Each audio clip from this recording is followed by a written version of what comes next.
He stole it! Meteos with the smite down on Elder. Meteos is back in the LCS. Energy trying the best they can to turn it around. GBM gets that one. GBM is an absolute hero in this fight. TSM, baby. 2-0, predicting it.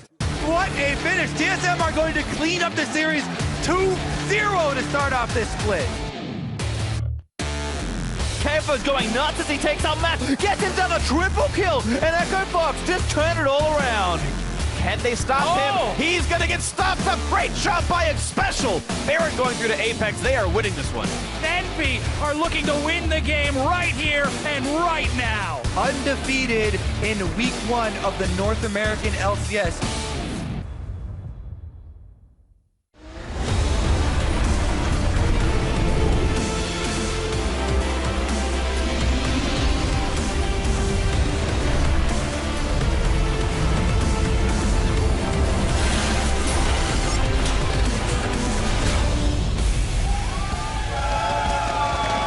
Welcome, ladies and gentlemen, to day 3 of the North American LCS Summer Split. We've got lots of league action lined up for you as teams continue to adapt to the mid-season update and best-of-3 format. All of our teams have played, and today we'll see if any can distinguish themselves above the rest. Of course, earlier today, CLG arrived at the studio just a short time ago, chatting before they head inside, preparing for their matchup.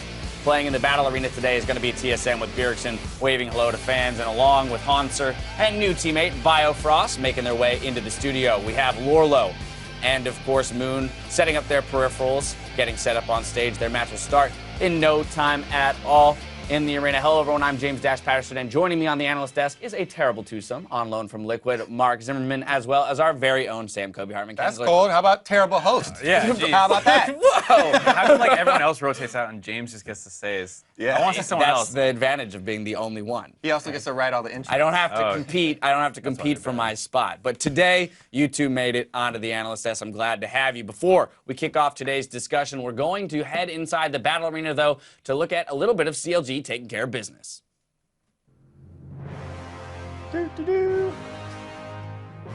And as is a tradition now, starting today, our champions will be unveiling their championship banner that will rest in the studio for all eternity, commemorating their much-deserved victory in the spring split. Yeah, man. I mean, the Earth theme song coming out as well. This has become... Hold that, Darshawn, get Great it! song. As you can see there as well, this will be CLG's second in a row. There it is. We've only ever had teams claim 2 in a row. They're making their way towards number 3 here. Actually, rocky start for them, losing their first sets. Yeah, well, that's going to, if anything, I have to imagine seeing that banner wave in the studio is just more motivation. Going to keep them hungry for that three-peat, remind them of what they have accomplished, but still what they can accomplish. I think it's pretty interesting that you only see 3 teams with banners. I wish there was a little bit more diversity. Maybe Team Liquid could get one up there, but maybe Team Liquid. That's unbiased. yeah, totally unbiased. Wishful thinking, or I just want you to see more diversity. It doesn't have to be Team Liquid, but well, the thing about Team Liquid, though, if you throw them up there, it's just more blue. There's a lot of blue and white up there on those flags, and we got a lot of blue per face. There you go. Let's switch it up with a little bit of red. Anyway, before we get into our discussion, I want to take some time to remind fans about our switch to a best-of-3 format. And as a result of all the extra games, our move to 2 separate streams. NALCS 1 will be bringing you all the action from the Battle Arena, while NALCS 2 will play host to all the games being played in the more intimate Battle Theater. Of course, both streams will share the analyst desk, and there will be spoilers, so consider yourself warned. With that announcement out of the way, though, let's get into it. Yesterday was our second day of play, and now we've seen each of the teams play in a best-of-3 series. Only 2 of our teams have played twice so far, and Team Envy has turned quite a few heads, starting off the split with victories in both of their matches. yeah, I think it's really interesting. Coming in, I wouldn't have pegged this roster as like one of the 2 teams that's going to go 2-0, or so far have gone 2-0. Right. But I am really impressed by them so far. I think I want to see them against better competition. We've seen them no slouches, and the question is how they match up at the very top level of the NALCS. Yeah, definitely competition is going to be something that comes up. But also, just looking at the individual players and their play in the games, it's very surprising that this is one of the teams that was put together kind of last minute. Yeah. And I've been really impressed with specifically, Seraph's growth over his entire time here in North America. And he really seems to be in a very good spot now. Yeah, I was an OG Seraph hater in a sense. Like that first split where he came in with CLG and he looked in my opinion, very shaky. So seeing his growth through the challenger scene, come back into the LCS, and start turning some heads. And of course, now he's dominating that player of the game standings currently. Just for Team Envy, he has been a rock. He's been a leader so far. Of course, besides Envy, given the first round of play, I want to know what other teams may have turned your heads, caught your eye. For me, it's C9. I think when I heard the 10-man roster idea and I saw that the changes that were made, it really seemed at best like a sideways move. But as you see them play yesterday against Immortals, that was an amazingly close series of games. Every game had a chance for C9 to have a win, and especially that last game, you saw sneaky misposition, which never happens. So that's his one mispositioning for the year, already out of the way. Never again. Yeah. We're done with that. Yeah, not happening we're watching again. you, bro. Yeah, so I mean, it looks really well, good for them, and I'm sure it's just gonna get better. Yeah. Also, I was impressed with Meteos. There are a lot of questions. He's been streaming for a long time. What does North American solo queue streaming do to players? And he actually, he came out very strong. He got Baron steals. He had a pretty good individual performance as well. So, yeah, I definitely agree with you on the Cloud9 one. As far as one that really surprised me was Fox as well coming back, Echo Fox. Because everyone's like, yeah, Froggen, he's going to be solid. Keith actually turning a lot of heads preseason. And they're like, oh, yeah, he's doing so well in Korean solo queue. And then he actually came up with some very clean plays as well in the game, but really their top laner, KFO.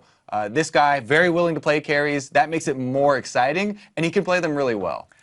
I think this is a team that, we didn't get to see at anything close to their real level last season. They had been, not even as a team playing in the LCS for almost half of it, and then they could finally come together kind of last minute when that team was initially put together. No preseason. Here they have a full preseason boot camp in Korea, and you can see the dividends it pays off. Right, having slid into that 7th place slot last split, they've had the most time away from the screen, so getting to see them play back in week 1 and make some improvements has been quite exciting, despite having only played 2 days so far, though we've seen a wide variety of champions, lots of priority around some of the tweaked mages in the Vladimir, the Swains, the Zyras, and the like, but also some unexpected picks in the Rivens and the Cassidans that we saw come out yesterday.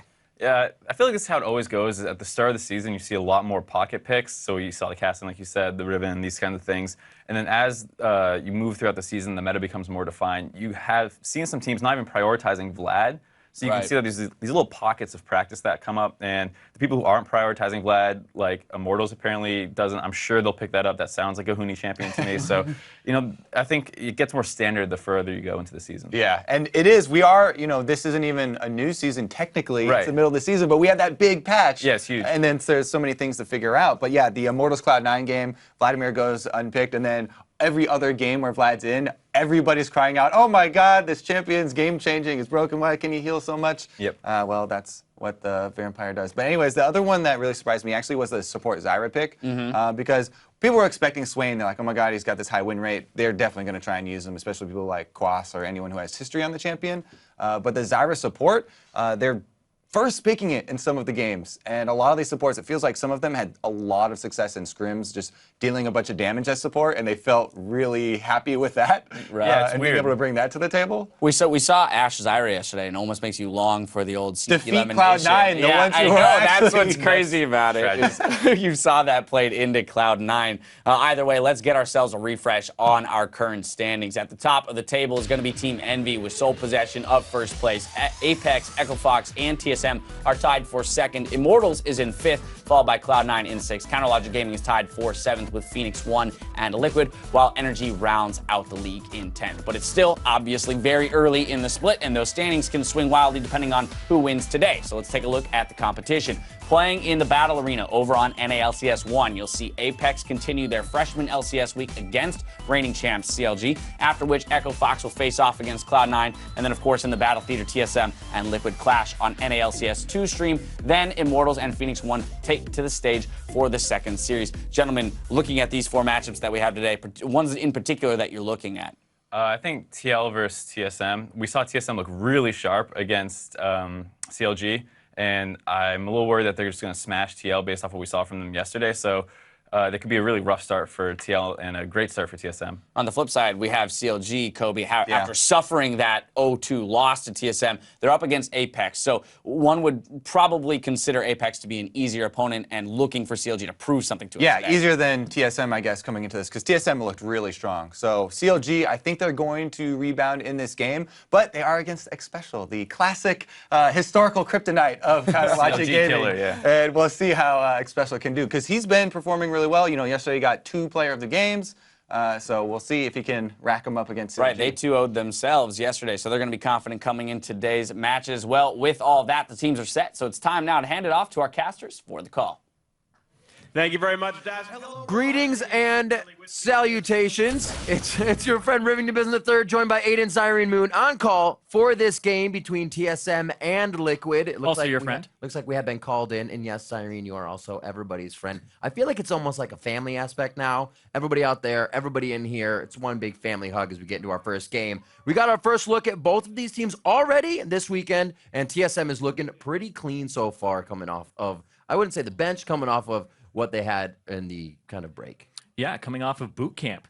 Basically, TSM went out there and they were very, very hungry because they lost by 1 team fight in the finals and didn't get to go to MSI. Yeah. Now, they're not only looking polished already, but they look like they still have room to grow as well. So it's actually quite intimidating when you come up against this squad after that 2-0 victory they had over CLG to start the season. Biofrost, the new guy on support here alongside Doublelift, now he's integrated.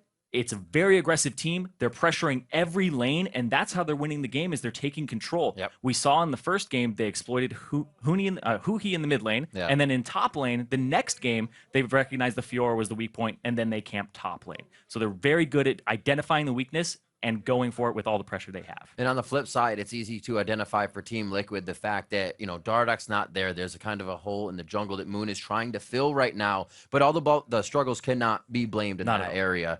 We saw Phoenix yesterday kind of getting caught out, as well as Piglet in their positioning weren't allowing Liquid to get the ground they need to push advantages that they could take. Yeah, it definitely looks like communication is breaking down a little bit, missing that leader in the jungle, and Liquid seems uncoordinated currently. But they're not in the right place. Piglet, he commented before the split that he would never beat a Korean team with foreign teammates, and that's a bad mentality to have. But luckily for him, he's up against North American teams and North American bot lanes.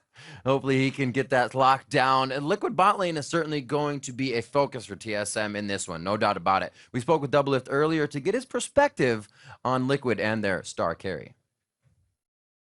Well, I don't expect Liquid to be very good. I think it's really funny that everyone always projects them to do really highly. Every single split, it's like, okay, after the first 2 splits, you'd expect someone to like change their projections or like people's public opinion to change, but it's always like Liquid will finish really highly this split. You know, they'll be top 2, they might even be the best. You know, they're looking really good in the regular split, but I've never ever been scared of them because they're pretty bad at playing as a team. Like they just play off Piglet every single game. It's kind of disgusting. So I only really respect Piglet's play out of all 5 of their players. He definitely is the most consistent. He's like the shining player, but one player can't carry the weight of an entire team. So I think it'll be a free match. It sounds like a jelly AD carry to me. Yeah, it They're could playing through him. He's like, wait, team. You know, I think Liquid could be a top 2 team coming. No, I'm just kidding. No, but looking at that, kind of Doublelift almost had the same history. You know, team was kind of focused around him and AD carry. So we'll have to see, right? Yeah. Where is he going to stand in that position? And if he gets taken down this match, then he's going to have to eat his own words. Basically, everything he said was the Doublelift of old, right? The team plays through that one person, the only person on the team that really seems to have their play together. And he was like, it's disgusting. Well, I mean, demons of the past might be a little disgusting, but definitely TSM is working more as a team now. We're talking about it a little bit, but we're going to be looking at it all game. It's going to bring us to our featured matchup, and it is in the bot lane. It is Doublelift and Piglet. Yes, Matt and Piglet were statistically the best bottom lane last split in 2-on-2s, and that's something that Doublelift has always wanted to have, is those 2-on-2s. And now with Biofrost and the way that they smashed the 2-on-2 against the MSI final bottom lane of Stixxay and Aphromoo, I'm looking forward to this 2-on-2 matchup. I hope there's no lane swaps in this because I want to see them go head-to-head, and I want to see who gets the edge there, especially with that rookie Biofrost. See, that's the thing, though. They don't want lane swaps, and then they do it, so the AD carries can be, I want to be stronger from just farming it out. Let's get down to business and take a look at the teams. Up first are the formidable TSM.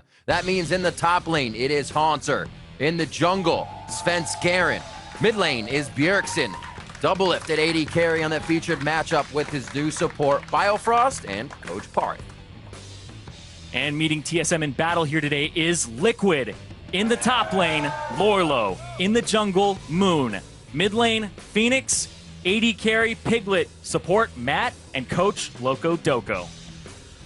So obviously, Team Liquid know they have the work cut out for them coming into this matchup. It's still something they're trying to, or synergy is still something they're trying to find. While TSM is almost trying to push their boundaries, see what else they can do with this new member on the team, which isn't really like a star acquisition. It's one of the first times they're kind of saying, yeah, we're going to take this player we can build and actually mold to the team with us. Yeah, and it's actually very different spectrums here, because what ended up happening with TSM is this was like, we're going to make this change. We're going to try to get better. They had actually subbed out all 4 of their members last split to actually get this roster, and they recreated it, right? So now, TL, we thought there weren't going to be any roster changes for them coming in. Fans were very hopeful, saying this squad looked really good. They looked like they could be a top 3, top 4 team, and then they got 4th. Don't let ended up stumbling a little bit. 5 games against CLG, and now they come in and they lost a key.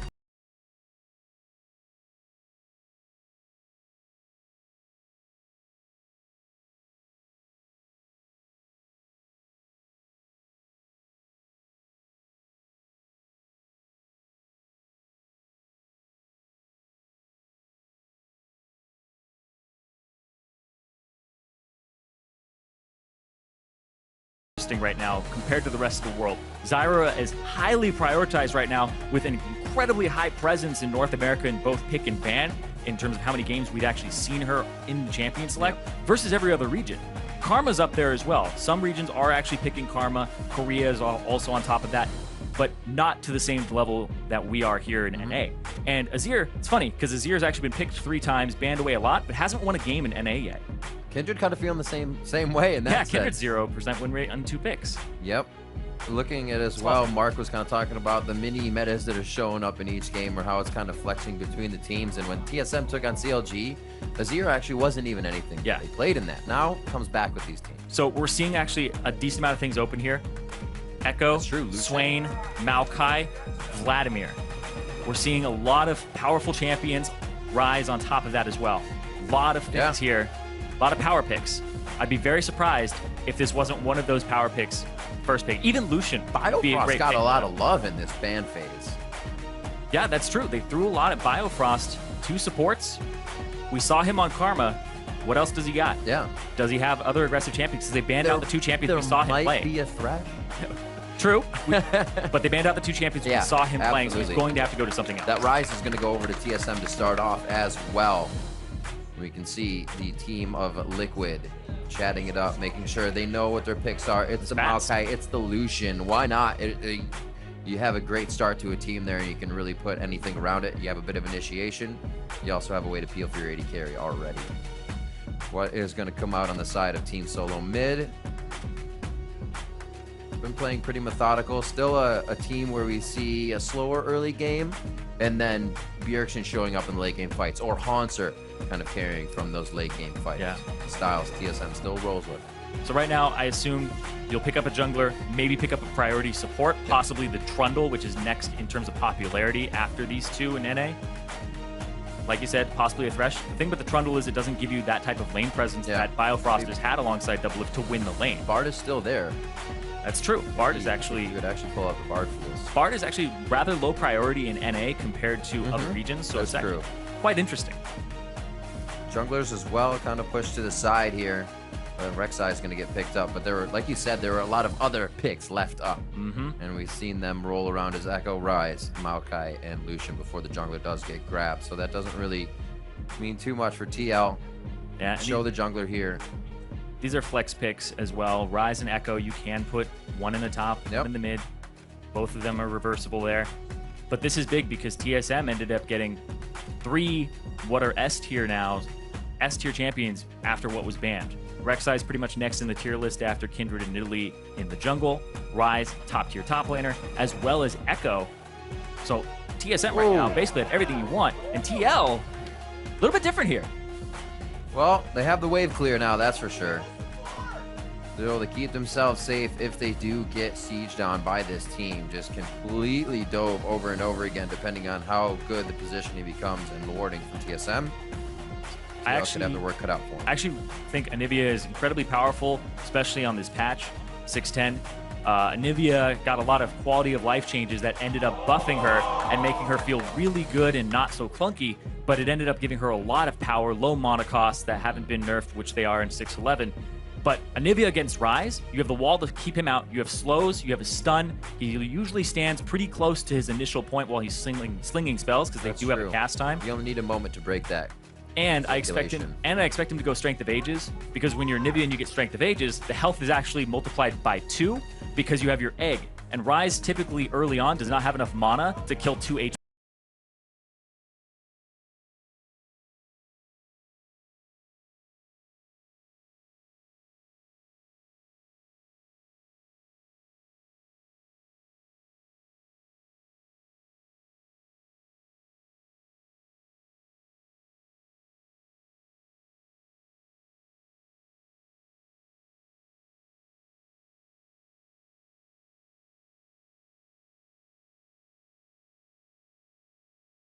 More advantageous here throughout this composition. Yeah, and it was always a package deal as well. You talk about Matt getting them back in. Him and Dardoch were the shot callers of TLA that came over to the TL squad, and they controlled the early game and objective both together. And now Matt is doing a lot of that on his own, and he's getting some assistance from Matt and Lorlo, but it's still not that same commanding jungle presence that we had seen from Dardoch.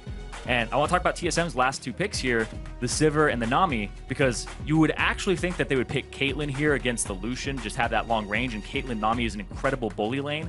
But when they saw the Anivia come out, they immediately said, we need some movement speed for Ryze and also Echo to get on this Anivia and stick on this Anivia. So it was a pick not just for the lane, but for the team.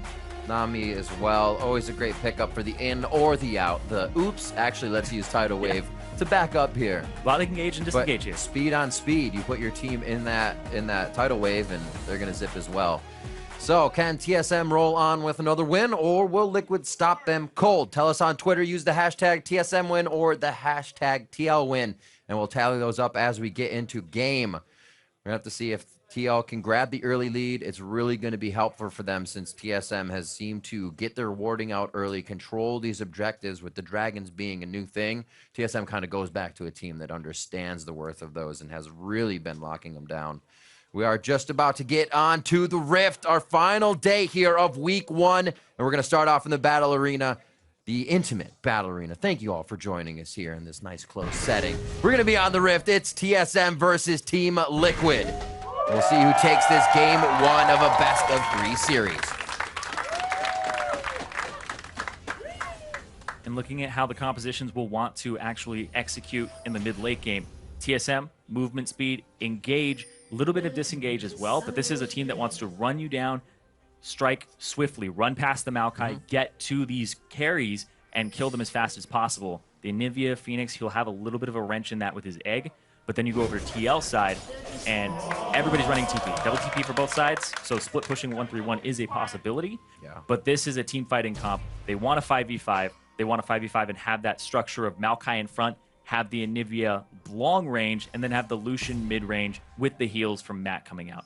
So both teams kind of want to fight here, but Hauntzer does have a split push advantage for TSM. They want a 5v5, but do they want a 2v2? It looks like Piglet is still walking down on the bottom lane, so we are going to get it. Yeah. TSM's team is actually very interesting because they can run straight at your front, but they can also flank. All these champions are actually quite suited to that, so there's a lot of global presence here as I continue to look at that. One more thing on top of all this, though, is I want to see how the double TP works out for TL, because Lorlo recently, and even near the end of the split, his TPs were not really on point, and Lorlo usually has somebody communicating with him where the TP is going to be coming down.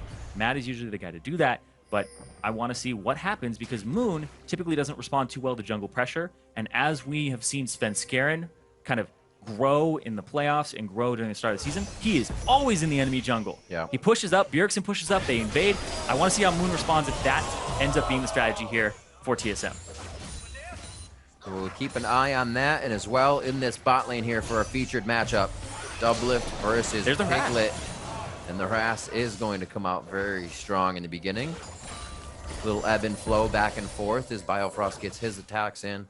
Doublelift kind of threading in some autos of his own, and they're going for a pretty hard push on this one to get their 2 and make sure they have dominance in the lane. Yeah, there's going to be a lot of attention on Biofrost from a community standpoint as well, because every time TSM brings on a new member or Doublelift gets a new support, everybody is basically putting him under the microscope. Like, how good is this guy?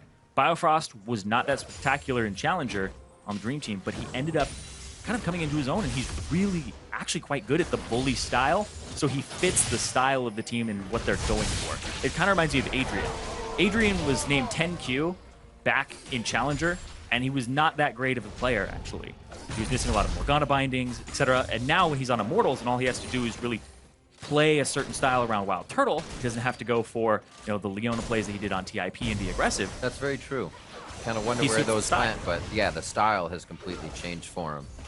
So Biofrost seems to have that confidence of the team behind him, so he can almost go with the style he came in with. Untempered, the team will follow. If you make a mistake, we'll be right there behind you. Exactly. And that's kind of what TSM has spoken about. If you do this and your lane is not on the same page, your support ends up dying because your AD carry is trying to CS and standing back. Little love there onto Lorlo. He got a good twisted advance, but Hanzo was able to get to 3 proc down and show him just how much it actually hurts to go at the early Echo. No real lead in either lane, no crazy jungle pressure going off with the 2v2s here. We may see some action soon. Ping's going up. It looks like Svenskaren's just going to try to get some scuttled. 25-19. The early level 2 is paid off here a little bit for TSM. Doesn't look like they're able to use it as it just gets pushed under and Matt keeps sustaining up. Well, they saw that. He's like, maybe I didn't want to walk on it. Yeah, you don't. A lot of the times you don't because it gives away your position. Right. But Rek'Sai now going across the jungle systems Yeah. and counter jungling, and he's also behind Lorlo right now. It's actually quite a bit of knowledge for Concert Svenskaren. gets to land a W. It could stun Lorlo, and it could be a pickup here as Svenskaren comes in for this first game. This is all a series of events that Lorlo should have known. The twisted of events to Svenskaren was definitely the right choice in the flash. He gets out safely, but when your jungler shows bottom and you know you have no vision, pushing up kind of towards the river, very, very risky. They'll have to teleport to get back the lane as bot lane once again duking it out. Piglet and Doublelift going toe-to-toe, come out of that with the same amount of HP, and it's Piglet going hard, forces the heal out of Doublelift once he gets Relentless Pursuit up, and at that low HP, Lucian can afford to do that. Exactly. That was a very back-and-forth fight, but the fact that Biofrost missed his bubble was crucial, because if it had landed, it could have possibly blown a flash if it was on point, or if it had landed, it was just going to be an incredible amount of damage, and TL would have had to back off because they weren't able to return theirs.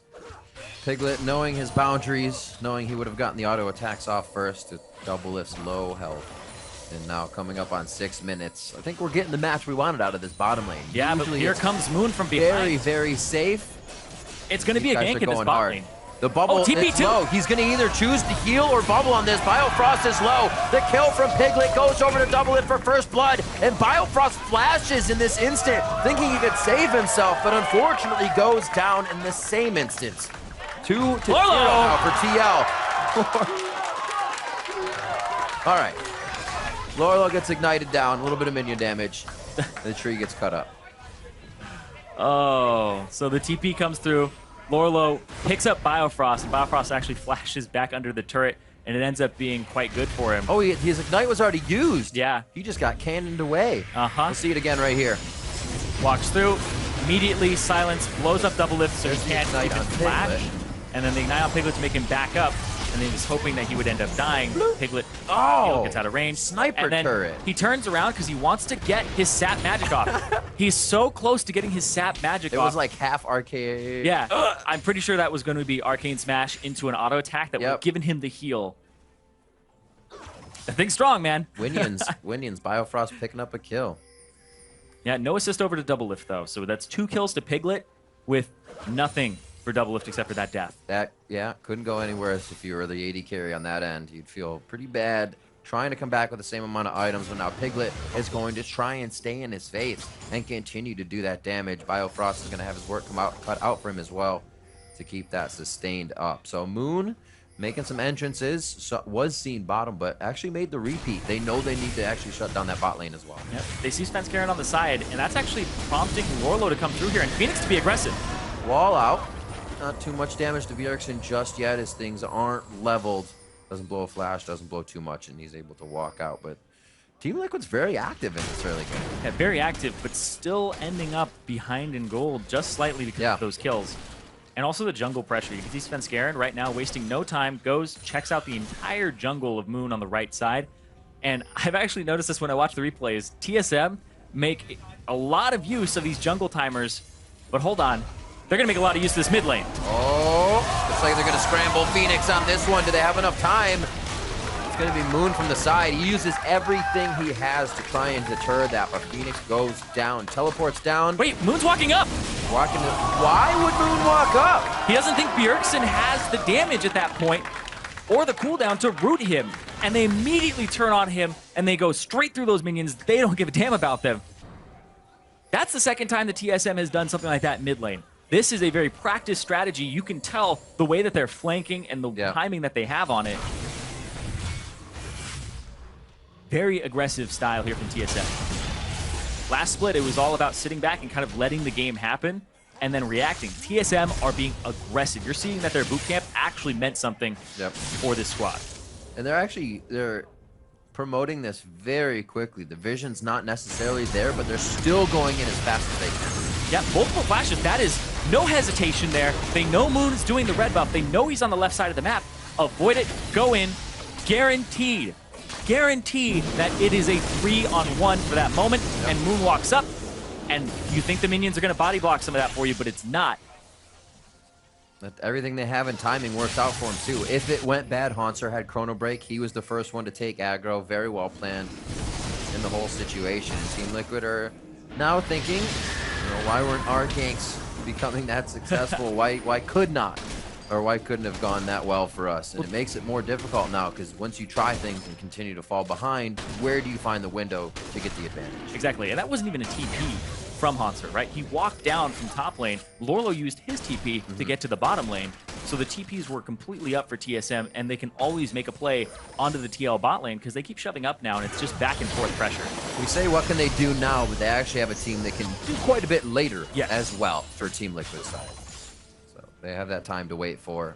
Build up Phoenix, try and get him stronger, Lorlo into that tank status so they can deal damage with Moon, they can deal damage with Piglet. He's actually doing quite well in that bot lane at 2-0. The CS has been evened up. The top laners 81 to 60 as Haunter, the time he's been able to pretty much leave that lane is the time he spent in mid lane there. He's been getting the CS lead and able to roam. It's been making an impact. Oh, look at this. Moon, bottom side of the map, because he sees the jungle timer on the blue is currently yellow. So he knows that Svenskeren is going to be top side of the map right now. It's possibly makes a play. Everybody's making use of these timers that show on the minimap.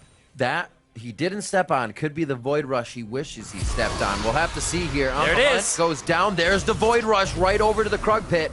And that's going to deter them from the fight. So one or the other. He steps on it. He comes over. They go for the gank. He comes over. Didn't get the hand off the blue, though. So no blue over That's true. That's true. Bjergsen just yet.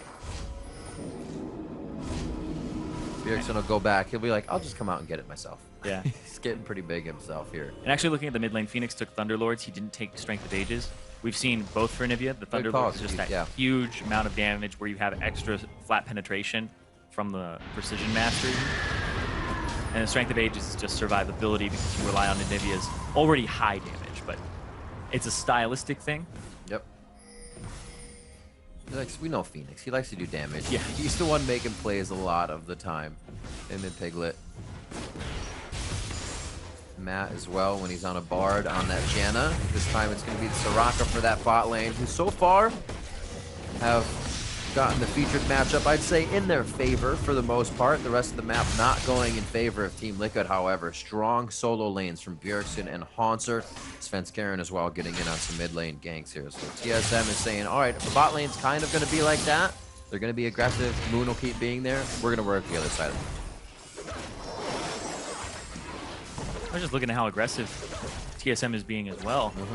Even just looking at Biofrost's Spell Thief's Edge, he actually has generated 100 more gold from the auto attacking than Matt, But look at this up top. More. Here comes TSM being aggressive again.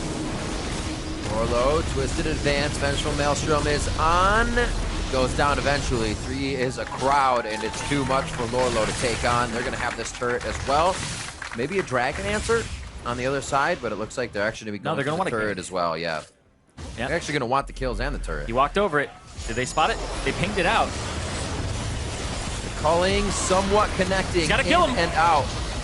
That TP as well is going to be from Bjergsen. He's just around Tri-Pit. If he can throw the ultimate, they can get some good AoE damage on this. A tidal wave keeps them in position. TSM has flash. Still going in on Liquid here. He flashes forward. The Rune Prison doesn't hit right away. And now they're on to Phoenix. It does not look like he'll be able to stop himself. He just gets his egg back, and they can't even use it in a fight where the team can recuperate and help him to go down for Liquid. And this is maximization of your time because he's already doing red. Svenskeren already doing red. Moon is going to walk up.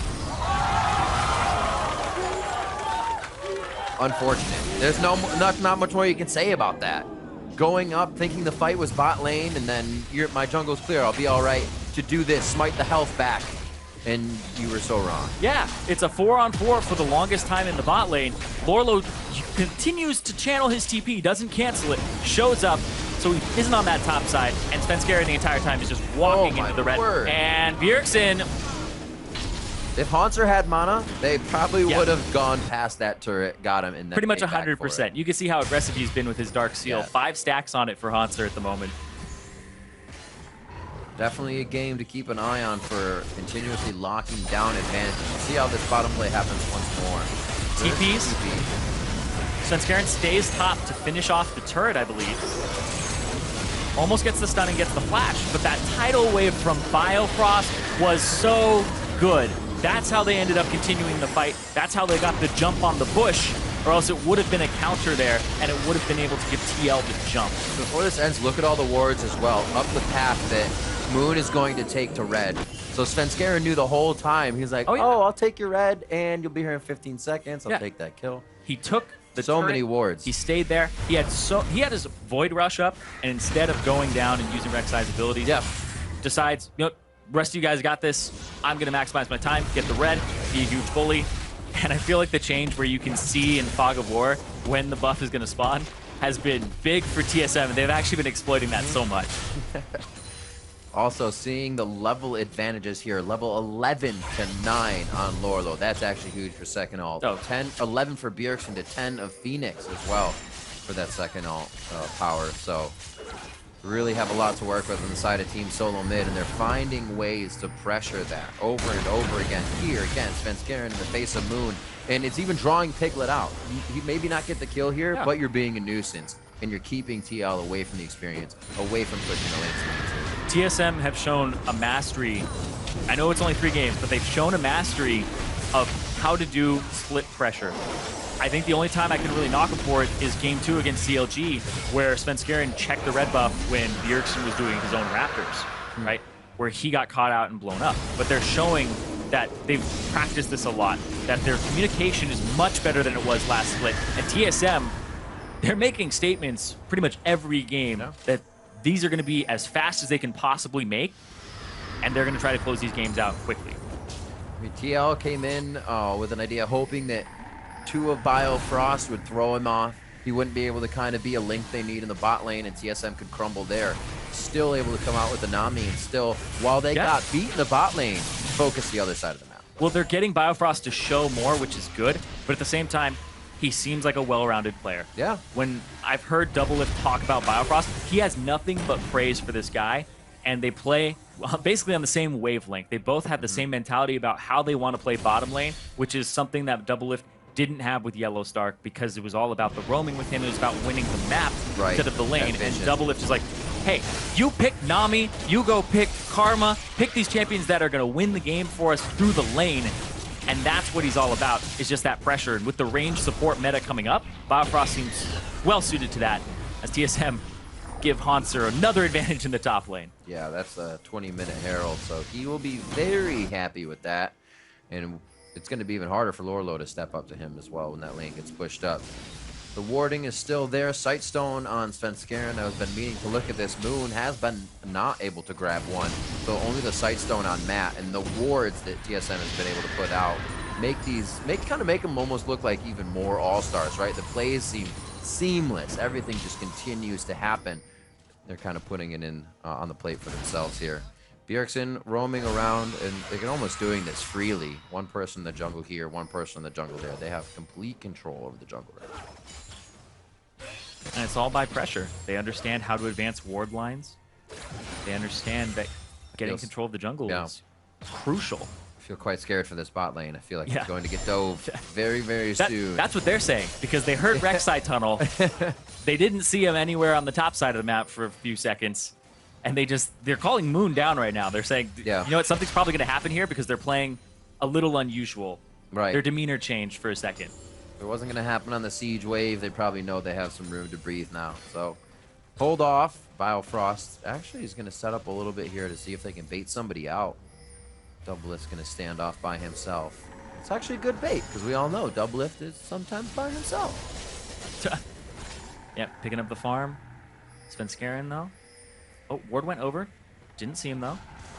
And there goes the tunnel, and here comes the TP and the wave! Oh, two flashes. Two flashes! Relentless Pursuit already used. The bubble going past. It doesn't actually miss, but it does hit Svenskeren. A bit of speed there. Is it enough for the tunnel to come back up?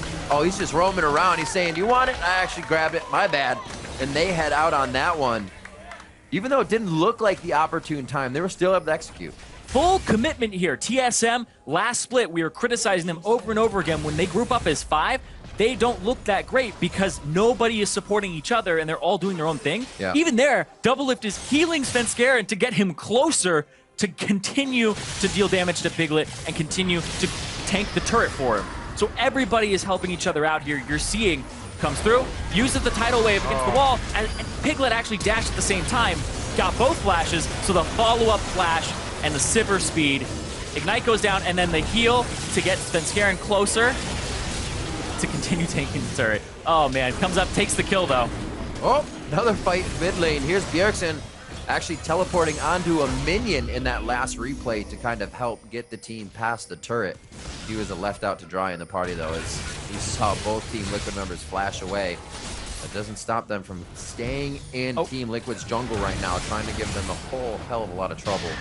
Gonna steal away blue. That is actually going to be quite hard for Phoenix as well once this late game comes up and he needs to clear all those waves. Yep, doesn't have the same type of mana regen that you did before because you don't go things like Fiends.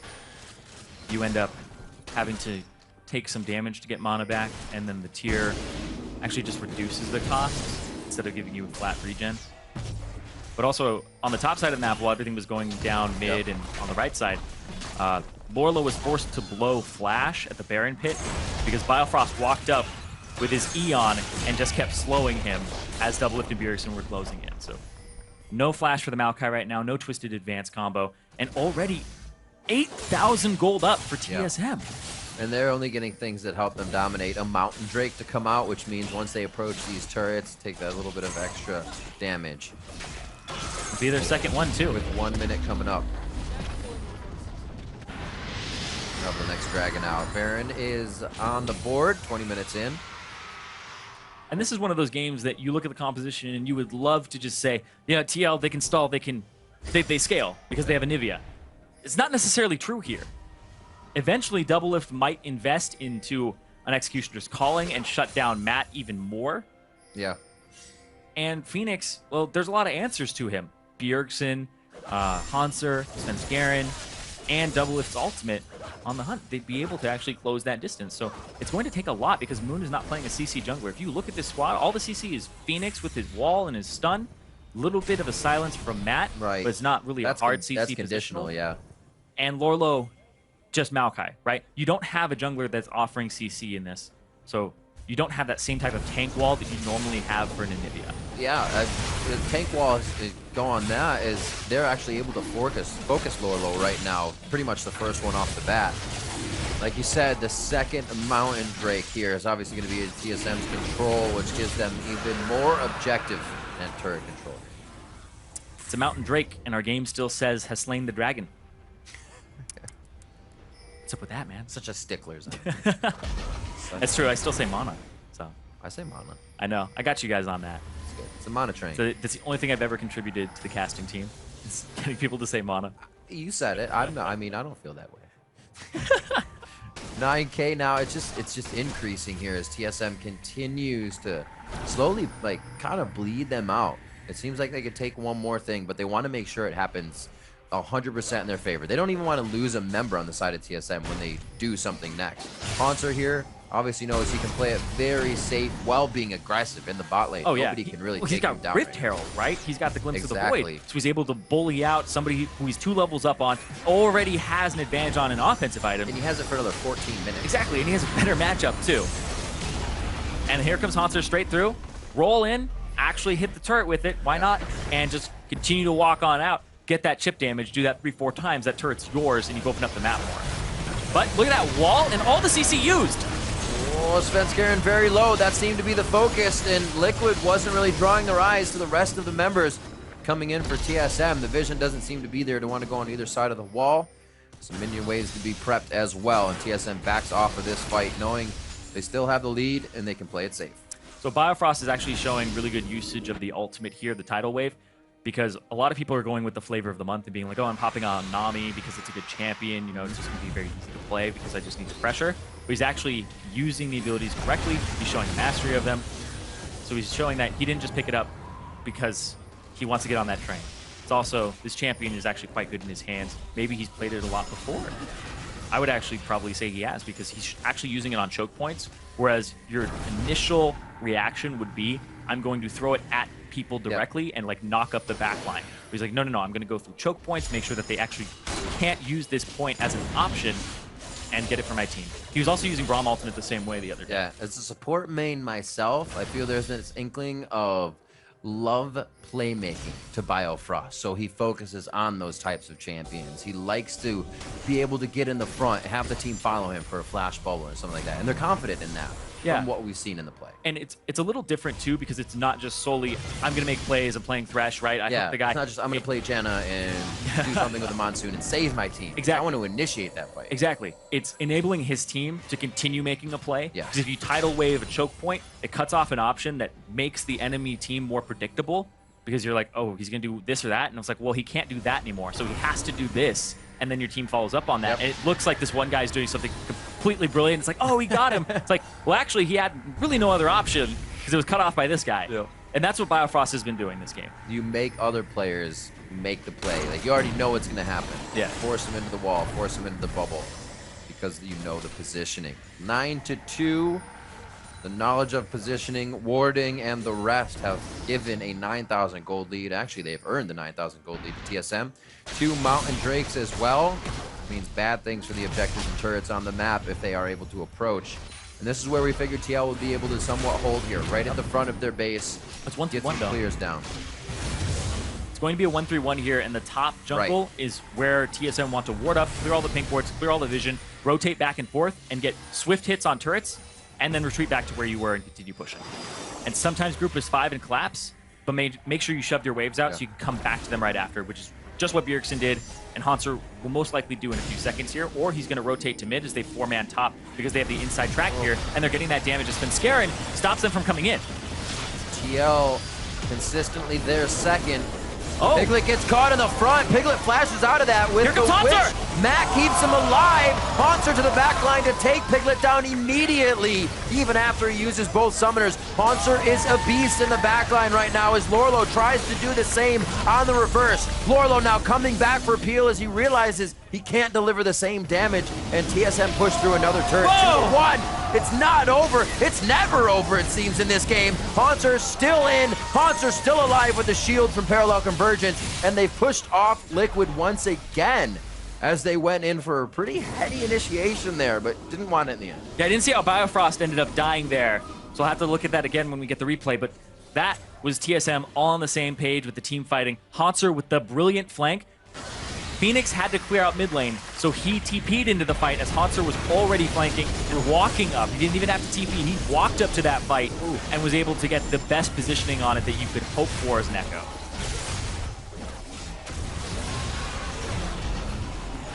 Absolutely crushing that Baron down. We'll see this fight once again. Piglet throws on the Youmuu's right up front. Man, this Rise is just being utilized incredibly well. Silence comes out to try and save Piglet. The Haunter comes in, immediately menace to the backline, goes after Matt. Biofrost, okay, Biofrost does get picked up there because of the wall and because of the damage from Phoenix and the turret. Follows out, and I love this from Bjergsen because Bjergsen ends up flashing forward to avoid because it grows, right? Throws it in, flashes forward so he's no longer going to be chilled throughout the entire duration to take that damage, and they jump onto Phoenix. So that flash was used by Bjergsen to reposition himself. Maybe it could have been a little more optimal, but it doesn't matter because he didn't die. Lorlo put him in twisted advance range, but it still doesn't matter. I think that was his idea, right? He's like, oh, you're not getting away. Yeah, and that's a great counterplay to Anivia because the ultimate, has that little bit of a cooldown on it when you cancel it. So he's investing a lot of mana to actually keep it out there. Also in the growth, right? You're going to place it where he was, and it's not going to grow to his feet if he flashes at you.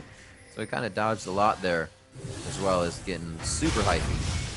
Coming up on 30 minutes now. 54,000 to 41.2. Dragon is up. The Cloud? Looking at that Cloud Dragon, yes sir. The Cloud Drake is up, and they are going to get mid if they decide to go back down. They can sweep that one up for themselves. Yep. I want to see how the AD carry matchup is going. That was our featured. Piglet's at 259 to 272. Double is starting to get quite a few assists in here, and really the utility is working more than, if he had the kills. If he had the kills, he'd be doing even better, but he's still Sivir. He's still giving the team what they need to. And since Bjergsen and Haunter did so well early game, they're kind of just able to provide that damage in.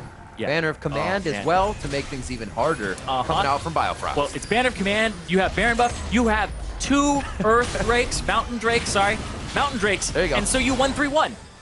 Haunter just got the turret top. He's on the inhibitor. You have the bottom turret taking damage, and now they rotate to mid. Oh, onto Bjergsen! He gets walled in! Looks like they're going to be able to get themselves some nice kills here as Haunter picks up the top. They're still losing a little bit everywhere, but trying to claw themselves back in. And Team Liquid find a few kills, some breathing room, but for how long? TSM is going to be right back to the batting order and at the front door in just a few. Yeah, way too far forward as Anivia approaches level 15. It's actually Crystallized max second, so he has max rank wall to wall them into the base, and a good defensive option there. And picks up 2 kills because both Biofrost and Bjergsen had to walk all the way around it. But, oh, Moon. His jungle has not been his jungle this game. How relentless. When you think you have CC to hold him down, but it's just not enough, and then he zips away. Haunter's running around. I gotta get player of the game. I gotta get player of the game. Gotta get it again. He already got it once. Yep. He's running around. He actually changed his Dark Seal into Majai's, sitting on 14 stacks with 208 ability power as Tank Echo. And the big thing about ability power when you're able to get it, it's this gigantic luxury because Echo is balanced around being an assassin and AP. So it actually has an incredible 1.5 AP ratio on the shield. So his shield has gained 312 more shielding. Who knows? Because of 200 AP. Maybe he's got Huni scratching his chin. He's like, tank and damage? You can do both? What is this? Some people were talking about going Rod of Ages into tank or Rod of Ages Abyssal into tank. There's a lot of Echo builds currently on 6.10. 6.11, he has been nerfed in multiple ways. So, don't completely recommend trying it out just yet. Do not try. I have not tried, so I cannot recommend it in confidence. It's a nice guy recommendation. Yeah. Save yourself. But Haunter on the left side of this last inhibitor turret, and they have to defend it. Wall is going to be down now. Doublelift has the ultimate, and this is going to be the engage coming out. Haunter is just toying with the back line right now. Phoenix looks like he gets taken down, scrambled up once again. Lorlo tries to stay on the front line to mitigate some of that damage with his ultimate, but it's not going to be enough.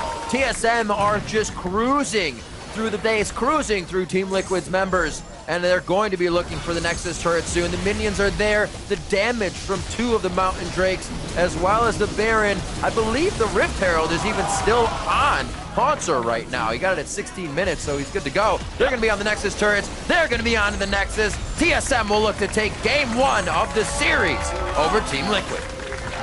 And the saying, if they take an inch, they're going to take a mile, has never meant more for TSM.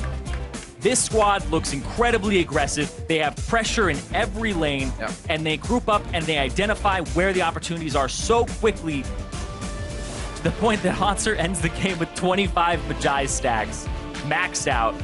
Everybody in this game you could talk about because they all stepped up and performed incredibly well. This is a scary TSM squad, and the more they play like this, the more you want to see that TSM Immortals matchup way later on. Yeah. Because this looks like they're in form right now. It looks like they did not take that loss at MSI lightly. No, not at all. Sorry, in the finals, to not make MSI lightly. I knew what you meant. Looking at that as well, CLG, they kind of pressure team SoloMid. We have to realize, though, here, Liquid rebuilding themselves. TSM, they are confident in their play, though. As you said, they continue to go with the aggression that they know, and they didn't allow Liquid any room to get back into that game. They said, yeah, you're going to have the clear, maybe the wave clear once we push in, but we will be so many levels up before that point. They set themselves up for such a good game. It kind of helped that they got 2 Mountain Drakes along the way as well, because they were already approaching. I mean, if they were Infernal, it would have been bad too, right? Yeah. There's a lot of things that, a lot of things in their favor. Like, a lot of Dragons, even if it was Cloud Drake at that point, they're able to just rotate faster and play the 1-3-1 a little bit better. So the Drakes mean a decent amount, especially when it's that and when it's Mountain and you're able to actually get through the Anivia and not have to waste so much time. But like, I think the position they put themselves in, they could have had any Drake at that point. Yeah. Right? They did a really good job. Maybe switching up picks and bans, not so much on Biofrost, because the guy can still pull out some great plays on Nami as well. We'll see how they switch it up. That's what the series is all about, though. That's what the best of 3 is. You can switch it up, you see your opponent, and you adapt. The Analyst have some comments on this game as well, so let's check in with Dash. Thank you very much, Riv. Yeah, we got a few comments on that game. Team TS. There you go. Oh, wait, TSM, man. I mean, wiping the floor with Team Liquid in that first game there. After a somewhat slow start, 8-minute mark, though, even, they break it open with Quick going to that mid lane, setting Bjergsen up for success, both in this series as well as the series that we saw against CLG, definitely putting a lot of focus into that mid lane. Yeah, people are going to point out, oh, it's just TSM, they're camping mid again, everybody. Bjergsen is pushing up this turret every time. Bjergsen's doing the first part of the work where he's getting lane control, he has kill pressure, he's weakening the opponent. Then they set him up and everybody converges. Right, there's a difference between having a play style and like forcing it and having a play style and doing it well. And I think that's the difference between the two teams is like TL has a bot-centric play style and they're over-forcing it, and TSM is a more mid-centric one, but you still see Sven really impacting top lane and bot lane and these other things. But, you know, it all kind of starting through mid.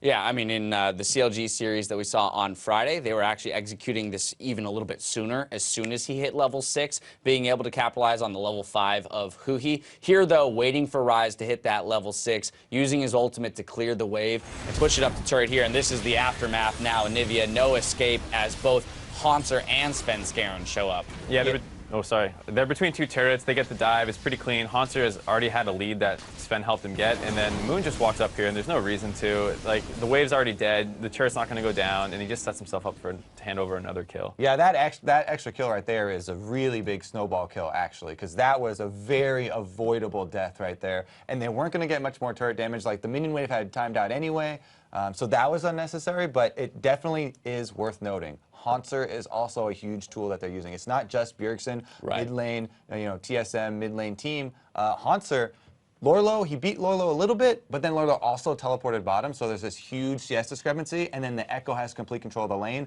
allowing for more people, not just Sven, to go mid. Yeah, that's kind of where I wanted to go next, was that contrast between TSM and Team Liquid, and that TSM throwing a little bit of focus mid, Team Liquid, ton of focus in that bot lane. We did see Piglet and Matt out trading the likes of Doublelift and Biofrost in those earlier levels, getting a slight advantage. But as you mentioned, the TP down, the turret dives coming through for Team Liquid. They're definitely putting a lot of resources into getting Piglet off the ground. It's just not working out for them. They're not able to transition it, into the mid game. It's kind of what we said, like the forcing it aspect of it. Like, they're already winning, and then they go for like these dives where, like, they're not set up that well. Like, sure, your bot lane's pushed in, but the other team has plenty of time to TP and flank, and they read it. Like, the Anivia's coming down, but Bjergsen's full health, full mana, comes in from behind, and, even though the Rek'Sai isn't there, he doesn't need to be. Like, these are so telegraphed, so forced. TSM's ready for them, and they react and crush them.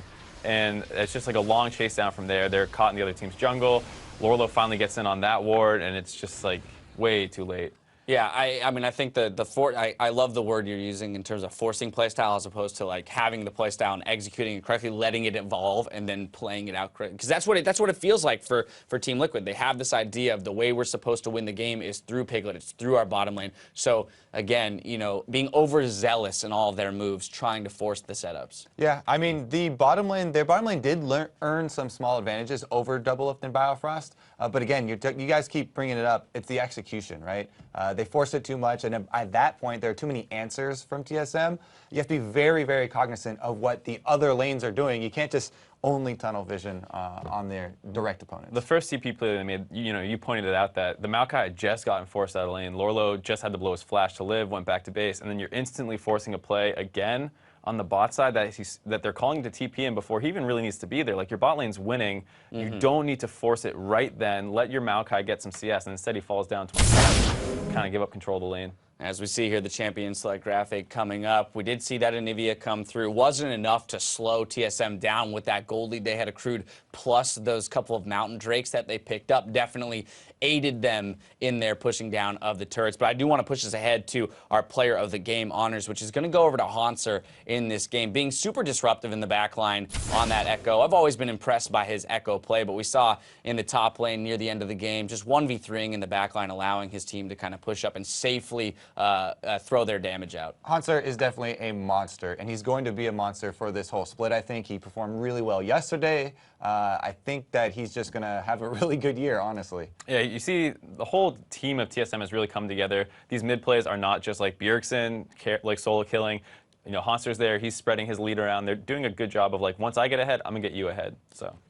Yeah, also I just want to tack onto that. Their bottom lane, Doublelift and Biofrost, they did get pushed out a little bit early on. They knew, okay, all we have to do is let our solo lanes carry. Hanser and Bjergsen are going to do their part. We'll wait around. Plus, Doublelift's on Sivir, so he just, speed boost later in the game. Just a Sivir comp, run past everybody. Now, looking ahead to Game 2, a little bit of news that I get to share with everybody at home as well as you two. Dardoch will be subbing in for Moon, so we have the opportunity to talk a little bit about how this changes the dynamic of Team Liquid. We did speak, I know Jat's been very vocal about the fact that the contrast in the presence of the early game between these two junglers. Moon on energy last split, pretty lackluster in his ability to affect the map early, whereas Dardoch, a terror, especially on the likes of those Nidalees and Lee Sins, those early pressure junglers. I think you'll actually see more of a difference after like the first couple paths through the jungle. I think Dardoch paths a little bit better, but Moon was still getting like involved in kills early. He was still getting stuff done, but the difference will come where Dardoch's really vocal in what he wants. Not necessarily shot calling, but like, no, I don't want to do that. I'm not going to do that. Right. Like, that's a bad play. And he'll call things off all the time and set his team up for things that he knows will work. And I'm not sure if Moon was quite vocal on that same level. Yeah, I mean, it really does change the dynamic of a team. If you have just one person who really knows what they want and is focused, it helps everyone else focus in on the same goals. If there's a lack of direction, which it looks like Team Liquid were having sort of a problem coming up with proactive plays. So hopefully for Team Liquid, this does change a lot, not just individual performance of a jungler, but also for the entire team, because all of them have been having issues. Right, but of course they have been practicing with Moon, so I'm sure some of the same kind of curiosities will exist around their communication and ability to operate as well, oiled machine, whereas TSM, they don't look to be missing a beat right now with this roster, including Biofrost. Anyway, we have to take a quick break, but we'll be back before your flash comes off cooldown, so we'll see you in just a few minutes. Depends. All right, from now on, we're not actually talking this wave will catch me up. about league stuff. We're just only using memes in the game. Maybe. Feels gankable mid, man. Feels gankable. Oh. The bubble is low. He's going to either choose to heal or bubble on this. Biofrost is low. The kill from Piglet goes over to Doublelift for first blood. And Biofrost flashes in this instant, thinking he could save himself, but unfortunately goes down in the same instance. And here comes the TP and the wave. Oh, two flashes. Relentless Pursuit already used. The bubble going past. It doesn't actually miss, but it does hit Svenskeren. A bit of speed there isn't enough for the tunnel to come back up. Oh, he's just roaming around. Oh. Piglet gets caught in the front. Piglet flashes out of that with the witch. Mac keeps him alive. Hanser to the back line to take Piglet down immediately. Even after he uses both summoners, Hanser is a beast in the back line right now.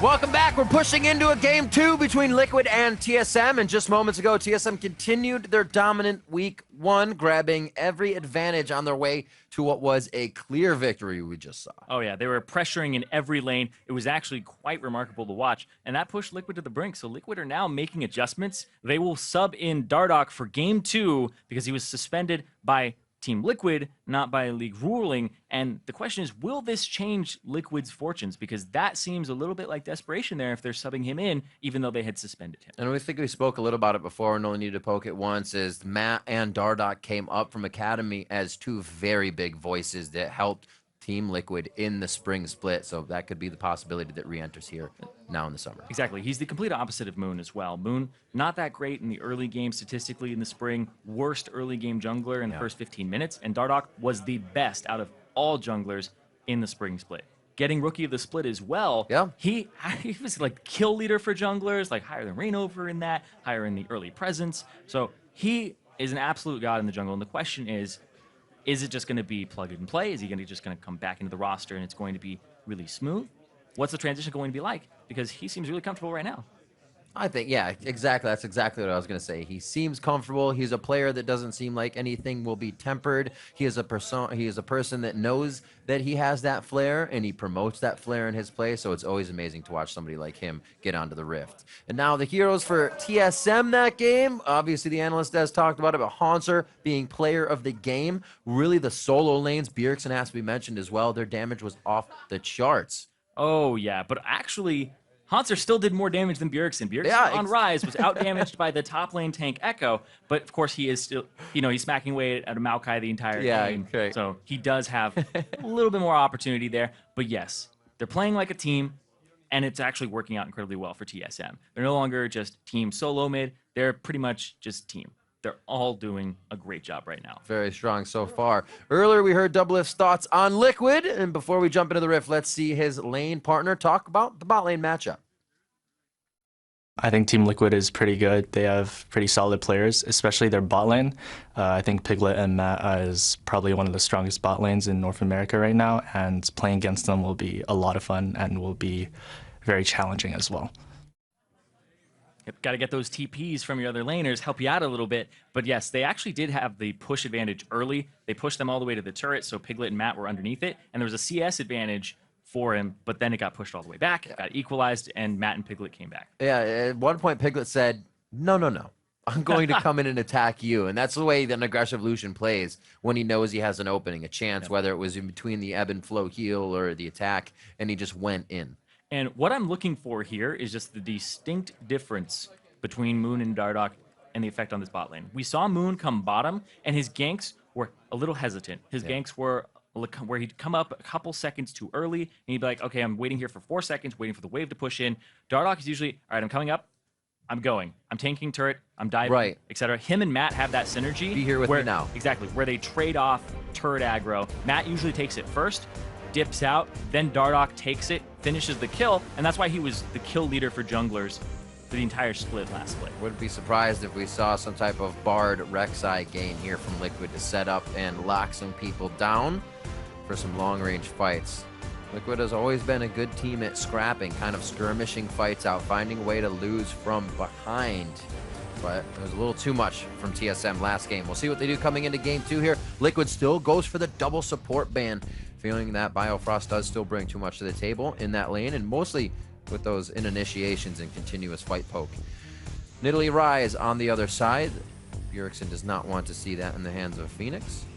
We'll see what they decide to ban for the last ones. Liquid has 7 seconds left. Yeah, because they're banning out Braum, which is not a typical ban here, they're leaving a lot on the table once again. Zyra, Kindred, Echo, Vladimir, Swain are now still on the table, but nobody really showing an affinity towards them in this matchup. So you can't really leave Kindred up here. It's going to get first picked away by TL. So yeah.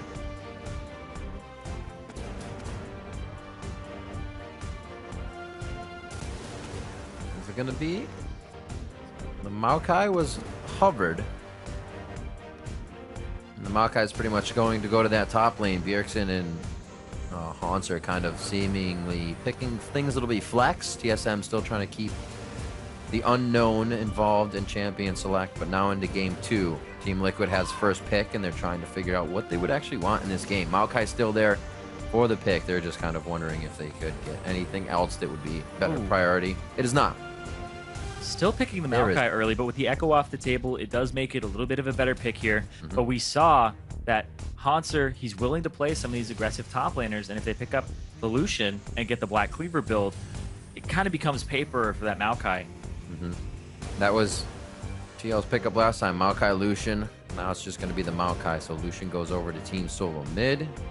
Jungler could be Rek'Sai. Dardoch definitely had a good Rek'Sai. It allows him to keep going aggressive, keep being that nuisance. He loves to be up in his opponent's face. I think that might just be the switch here. It'll be interesting to see them go with Gragas. Like we said, there's actually a lot up here. TSM has the choice. There's the Rek'Sai. Yep, not to be unexpected. Leaving that up is pretty much a death sentence, but Dardoch has shown that he is willing to play things like Graves. Kha'Zix, maybe. Maybe we see the Kha'Zix. It's not completely out of the question, but Vladimir up. No Phoenix plays that. Azir up for Phoenix, by the way. Did not pick it last game because it was banned away by TSM. Now it's up. Yeah. And you have to think TSM left it up because they have counter pick. Is it going to be a Zed into it? Would they pick Fizz into it? So TSM wouldn't leave it up without a plan against it, but they did have to ban these two junglers and Ryze. Dardoch wants something he can kind of make plays on here. He may say, you know what? Let's see more of the team. That was a retype by Dardoch. He typed in that Amumu, but it's going to be back to the Nami. They lock it in with the Victor, and they're going to hold those two. So Dardoch kind of wants to see more of the spread from TSM before he chooses. It's a dark age when TL is down one game, Azir is up, and they don't pick it. That's very early on. Means they're a little bit scared here, and Victor has a lot of power. Victor and Azir are the two most played mid laners right now globally, and then Ryze, of course. I would say played, but he's banned all the time. So these guys actually see a lot of play. Victor picked up for Phoenix. Would actually be interested to see what Bjergsen takes if he goes with the Assassin pick, if he goes with actually answering that with an Azir and his own wave clear. We could see that. They've kind of taken away the sure initiation this time with Team SoloMid. They don't have the Sivir. Now they don't have the Nami for Tidal Wave, and TSM's figuring out, what do we want? It's probably the Azir for Bjergsen. TSM the one to ban that last game. Alistar? And you were saying it's interesting. Or it wasn't picked up. Bard? Your Bard's still there. Okay, I'm thinking it could be an option. So Biofrost is actually showing, besides the Karma, quite a bit here. Yeah, they're making him dig deep. They took away 3 support champions from the pool of Biofrost, and he just goes to the next top-tier ranged support because he wants to bully. That's the big priority here for TSM, is to just try and destroy that bottom lane with as many advantages as you can early on. So, Piglet and Dardoch. Usually Piglet as well, getting one of the last picks. Dardoch will have one in jungler for himself as well. Just talked a little bit about how Matt was that kind of one voice left that they brought up from TL. So now Dardoch being subbed back in could mean big things for Liquid here. If they feel confident. Maybe some of the cleanest non-import Lee Sin. Is that what we're getting at? They imported him from the bench. Just oh, it is! It is! Oh, the cleanest non-import Lee Sin is going to represent here. Self-stated from Dardoch. I actually don't know, because he's been super clean. He may be able to just say cleanest Lee Sin right now in the NALCS. That's true. That's true. Rush is the person who gave him his run for his money, but it's Meteos now on Cloud9, Rush on the bench. Yeah, that's a good point. Rush and Challenger. Thresh Bard? I'd love it. Let's do it. Supports everywhere. I would say there's actually a decent amount up here. You could go with a Fizz top and play it into Maokai. Fizz is a very potent top lane champion. You can run many different masteries on him. Actually seeing a low amount of Fizz lately. Saw but it could be Fiora a recently. standard. Swain has been left up. There you How go. did the Pain Train actually get through bans without being noticed? We didn't even see him first game. Yeah, we didn't see him first game. Picked or banned, I believe. Not even. Whew. Well then. Let's see what they have for each other. Haunter's going to be on the Swain. It won't make Lorlo's life the easiest. If he's getting ganked, it'll be very, very hard. Rek'Sai for Sven Garen. Dardoch You're going to pick Lee Sin, you're going to be looking to make plays, and that's what I'm sure the fans and everybody else seeing Dardoch come back was hoping for coming into this second matchup. Oh, yeah.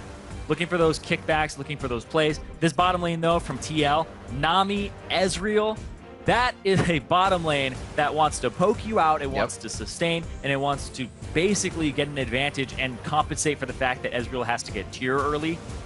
So the first few backs are actually crucial to the momentum of that bottom wave. So if they actually miss out on a wave, they miss out on 2 waves, if they get chunked out, or if he actually gets to back for free and get that tier, no problem. I actually thought we'd be seeing more Vlad from Phoenix, some of those types of plays to kind of get in and make the high quantity kill plays, and then an Ezreal to back that up. It just seemed like a team thing. It seems like a scrim block where somebody was like, Vladimir is destroying everybody.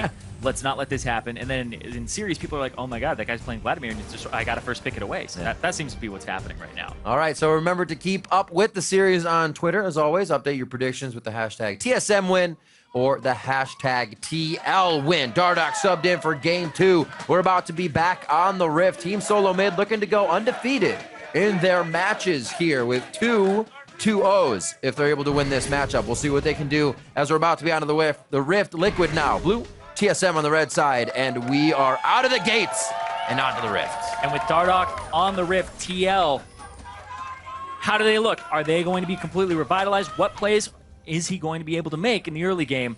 My eyes are completely on this rookie of the split from Spring to change this around. So many things to watch now. We have kind of the rollover featured match in the bot lane. Dardoch's now back in. This is great. Haunter getting more player of the game, I should say. We'll see if he has another fantastic performance. And TSM solo lanes, last game to recap, really wreaking havoc. Doublelift and Biofrost fell behind a little bit. Oh my god. But it was really never anything Liquid could capitalize on. Now into game 2. Everything start off. Looks like we're going to get our 2v2 though. You stay in there long enough, you dodge enough skill shots, they have to put down the ward. Yeah, there you go. Oh, it's that or you face check it, assuming that they backed, and then you die. Oh. That happened the first few times in the first few days. Heading back to lane, teams are trying to get either that little bit of experience, obviously to hit 2, or find that bit of damage by hiding in the tri-brush we've seen.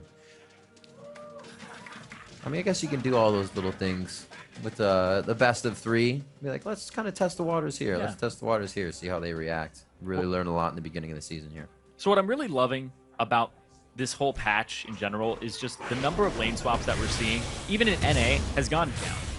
A lot of people are testing their metal in 2-on-2s. They're saying we have these range supports, so you aren't picking people into bad matches, thinking like, oh, well, I have Trundle versus Bard. I'm going to go lane swap, right? We're not seeing that. We're seeing, okay, well, I think my champion's better than yours, our 2-on-2. We can survive it. We don't want to swap on that top lane because Swain might be able to get some CS and be fine. Yep. So I'm loving that people are testing their metal. Also, the whole jungle experience thing, so top laners don't get level 2. Yeah. As well as the 80 carries and whatnot, not grabbing as much, and they fight for that level 2 even more to get to lane. We saw it equal out there. Pretty good laser, but Soldier attack right back at him. Looks like Bjergsen and Phoenix, obviously knowing that matchup very well, will probably just trade a bit of health and then continue to farm the next few waves. Dardoch, no unusual path for him. There is a ping towards the mid lane, saying that Bjergsen's wave is pushed up and this may be an opportunity after your Raptors. Yeah, there was a camp that was started level 1 by TSM. And then Krug's over by Liquid. Yep, Krugs. So Dardoch actually went from Romp all the way over to Red to do that, just to pick up that buff, and walk all the way back to go do his Raptors now. And then his Wolves. So his route, a little all over the place because you don't need... So he did switch it up, yeah. So basically what you need to do, what he's doing is, I need to give my bottom lane Krugs, because if the enemy does Romp, our bottom lane's at a disadvantage in terms of experience, and they'll just get destroyed. But I can't start blue buff. I'd rather have red. So that's his thought process behind it. Comes back up, loops back up, maybe ganks top, and that's his route. Completely planned. Is he a super nice guy and he gives this over to Phoenix? No, because Lee Sin still makes use of it with energy. Oh, of course. Especially Dardoch wanted to come in and make the plays. He'll take the experience as well. Yeah, some people go and actually take the normal route, like this, where they go Gromp blue. and then they get red so that they have red longer for their gank time. Right. He's been ticking the red away right now, and it hasn't been useful at all. Looking for a bit of a stronger clear. Mm-hmm. Will seem to float up top here. Gonna trigger a ward if he decides to go around. Scuttle control will be the idea for Dardoch, and the bot lane still going at it. Dardoch on the move. Is it going to be Bjergsen? Is it going to be... Oh. Looks like he's chosen. He's taking the long way around. Very nicely done. He Why said, not gank for the Maokai? It was a question in lane. We thought it was going to be the gank for the Swain in the end. He's going to connect with the Sonic Wave. Resonating Strike goes in. Never move. Just on the outside of catching Dardoch, and Hanser out of mana on that one. Is forced to flash away. Yep, still forces the flash early. Lolo has to use his, though, to close that distance. It's been scaring. He's good. All right, yeah, I actually didn't know as well.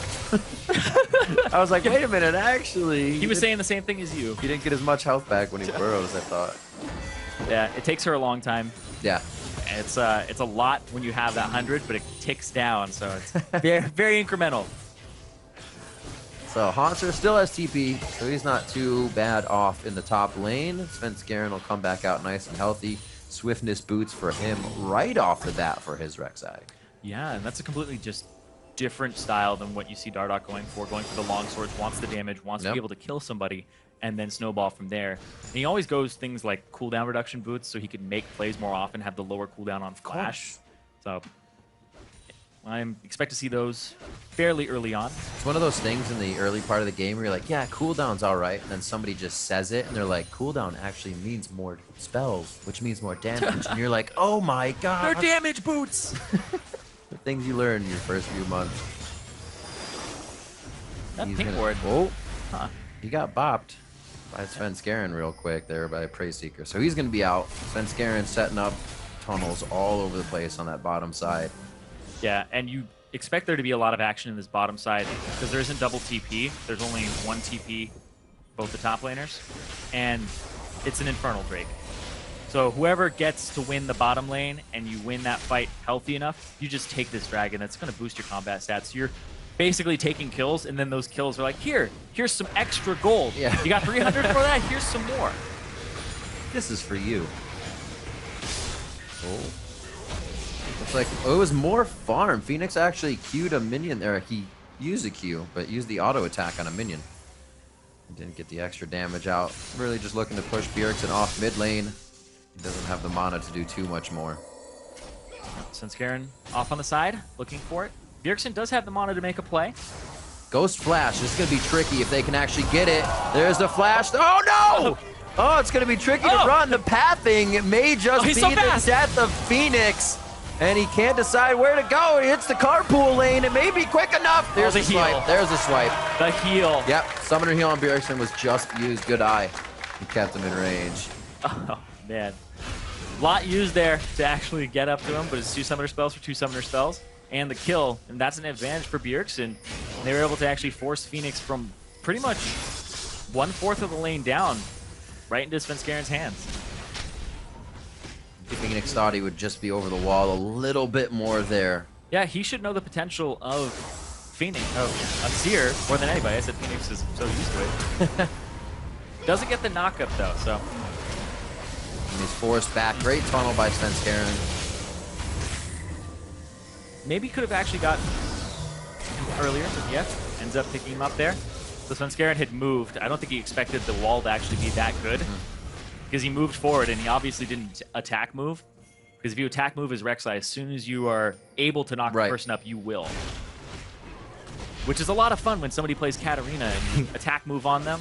They shumpo you and you knock up even before you realize that you've done it. It's like, oh my god! Thanks, Riot. For that. A lot of people, a lot of Katarinas have been like, how, what? How are you that fast? Magic. You know. That's what you tell them. You know. You know. OG Rek'Sai.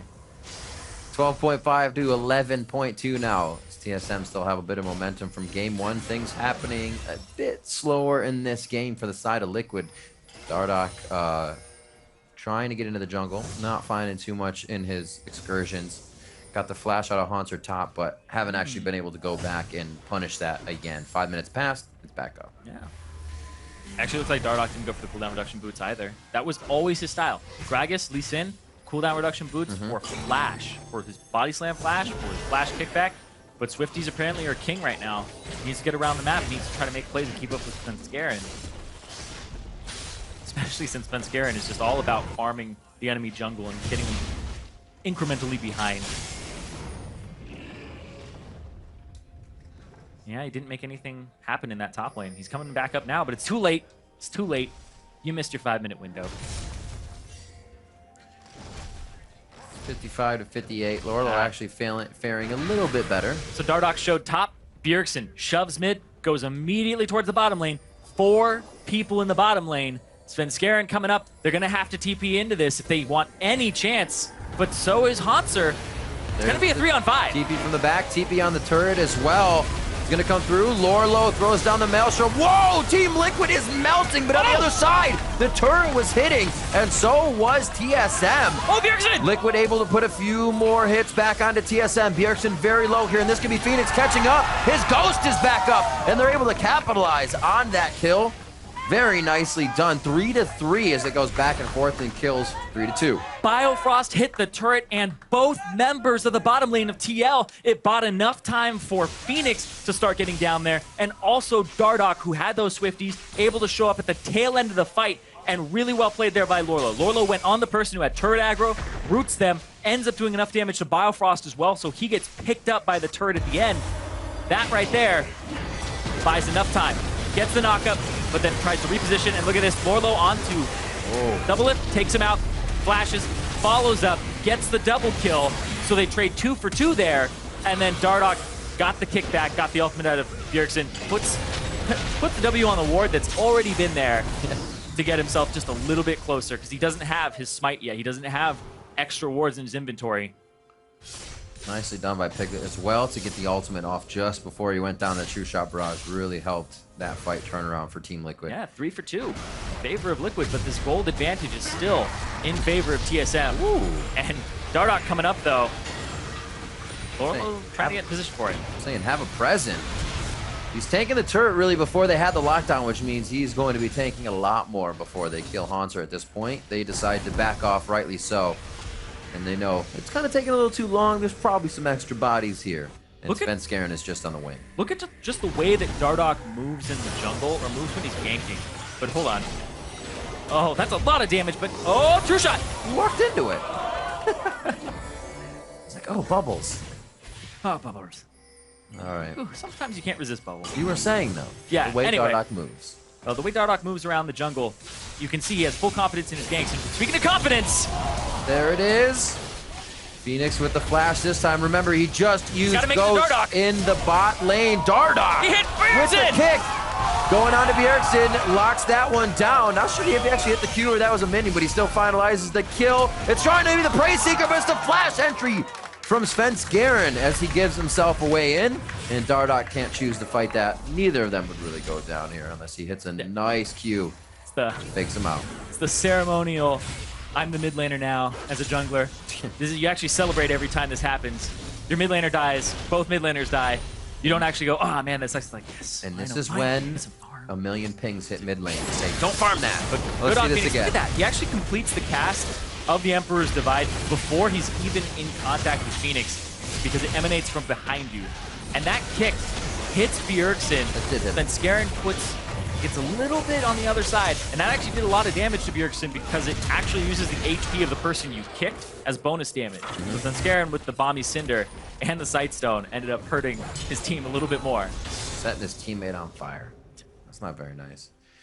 13 on the clock.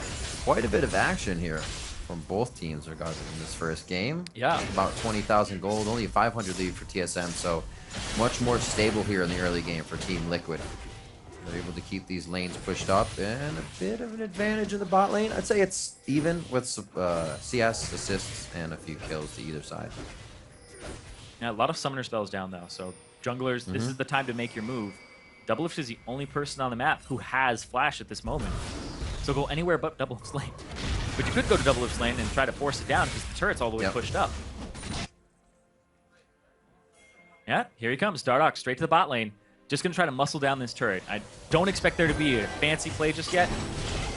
Tempered Fate is there, but you're right. I don't see Svenskeren being close enough for them to actually want to stall this out. He wants to be, though. It actually may work out. Svenskeren is trailing down. So is Bjergsen at this point. That one wave clear here by the culling definitely gave them room to do so. So they do decide to hold that off. Infernal Dragon is on the docket right now, but so is that bottom turret. I'm pretty sure they'd love to take that down. They haven't really broken any structures on either side of the map here in 15 minutes in. 14. Yeah. So want to be critical. You round it up, you know? Heavily. It's the right answer without going over. There you go. But it's going to be Biofrost zoning out. And yeah, this area has been completely warded up by TSM. So they're going to have priority onto this Drake. And TP from Lorlo could come through. There it is. He's right into everybody. He was forced to go in once he realized he made a bit of an error with the distance between himself and his team. They weren't able to close the gap, but they may still go in for damage. The resulting fight, if not too many ultimates are used, could mean Dragon, but that is Chaos Storm. That is the tidal wave down, and there goes Bjergsen. Double Sonya's looking good, gentlemen. The bubble hits 2. Coming in from that. It's not enough to turn it around, though. Haunter had already made it past that point, and Birdman is just crushing down. He is using the Swain to a nice effect right now. Just on the side of the bubble, Matt gets hit, but the Never Move connects before he goes down. Torment not enough to kill Matt. He lives as well with a bit of ebb and flow between himself and a teammate. And overall, quite a bloody fight, but only a few fall. Yeah, it's only 2 for 2. It goes completely even there. And, oh, wait, speaking of even, not going to happen. Out of energy. That would have been a lot of auto even. attacks. Beatrice giving the help there. A little bit of slow. It looks like everybody's kind of backed off for now. Dardoch looking for some window shoppers. Ulti. Piglet, Eagle Eyes. Not going to be enough. Ooh. He is pretty big. Haunter has gotten himself. These are still pretty dangerous places to back. I know he has quite ward large. there. They're pushing themselves to the limits in these fights. Yeah, Drake much more confident from Team Liquid here. I expect TL to actually go for this Drake. Let's see how this goes overall. So you can see this. Dardoch walked up, walked back. Dardoch goes for the ward instead of going towards Lorlo's position where he's TPing in. So, little missed out there, and you can see the TP actually was canceled by Haunter. So Haunter has to walk all the way here. Phoenix gets Shreema shuffled on, but he doesn't go over the wall. The Bard saves him by hitting him at the right time. So Biofrost has actually made 2 plays by TSM kind of moot. Yeah. Because he ultied the bottom turret, he just ultied Phoenix, and it ended up not helping. It ended up allowing TL to buy time, to put themselves in a position to time the bubble, to allow themselves to be even in kills at this point. Otherwise, TSM would be up about 2 or 3. Countering the counter plays. Whole new world. 6-6 in the end of all that back and forth. It was just 4-4 when I was saying a much more bloody game, and then they all went down bot and fought. So you can see only a few minutes later, right back at it. Infernal Drake grabbed up now by Liquid. Much more control on the map. Like I said, much more sturdy in their strategy as well, figuring out what TSM is doing and adapting much faster. Towards even the mid game, we saw Liquid kind of trailing on TSM, going to a side lane. They'd be right on their heels and a few steps behind. Here, a much different story. TSM able to drop now bottom turret, as it looks like Liquid is going to trade this for top. The majority of their members head that way.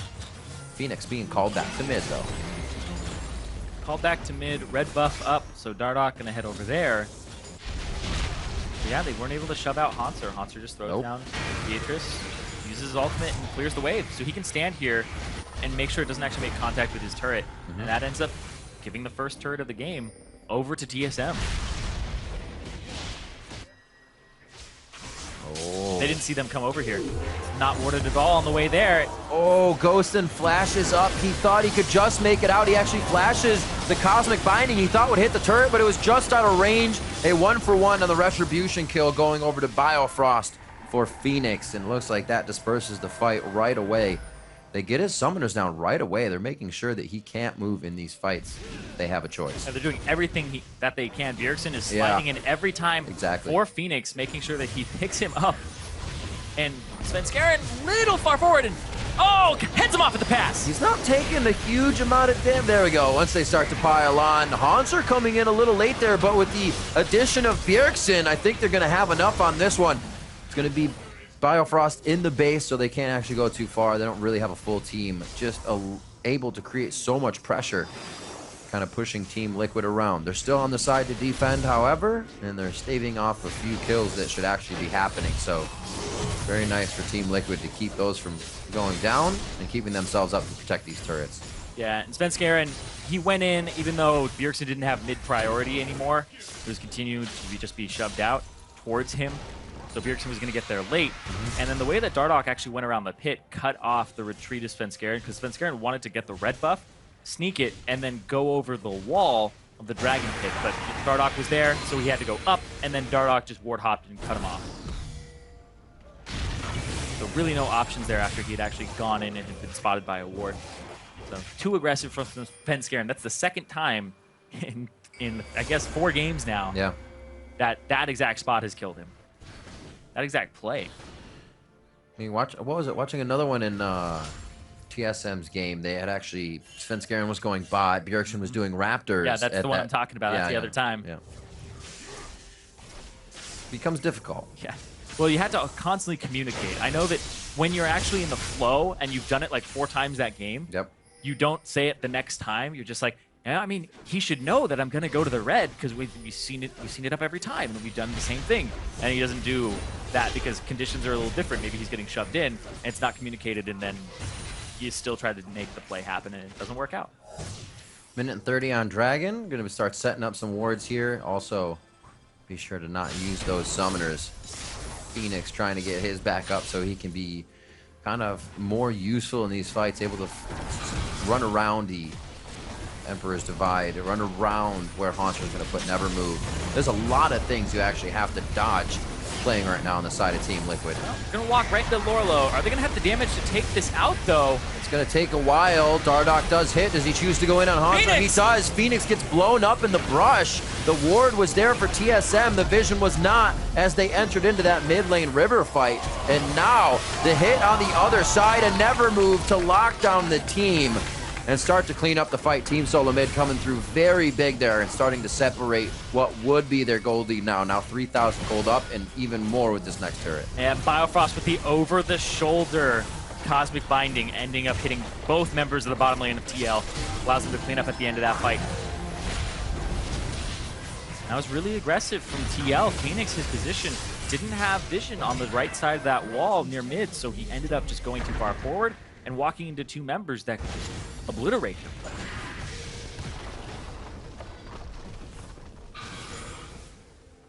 A ping onto the Baron from both teams, actually.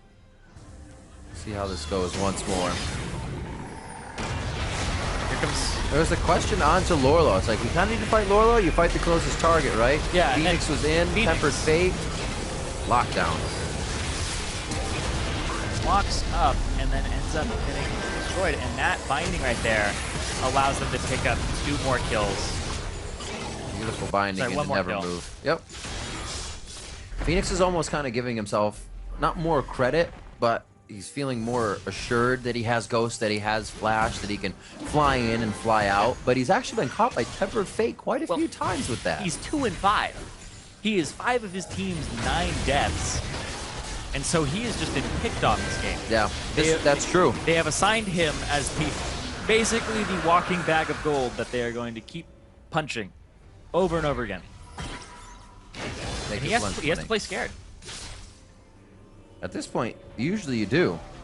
We see back in the day, or not back in the day, it still happens, but mid laners take that Ghost, they take that, you see it on a Twisted Fate, so they can wiggle around, get a new card out, get back into the fight, and then continue to be safe. But really, when you have that much aggression, when Bjergsen is actually able to get onto you that fast with Emperor's Divide, it hasn't been Phoenix's day, so to say. Sven dropped something. I'm not sure what it is, but they're going to have to go figure it out. Not completely filled in just yet, but put some tape on it. Being actually very courteous, not letting his microphone cord, headset cord, He's a very courteous guy. Hang on the people trying to help him. I mean, junglers are courteous, right? That's true. That's As I true. But we build always you get up. blamed. We always get blamed.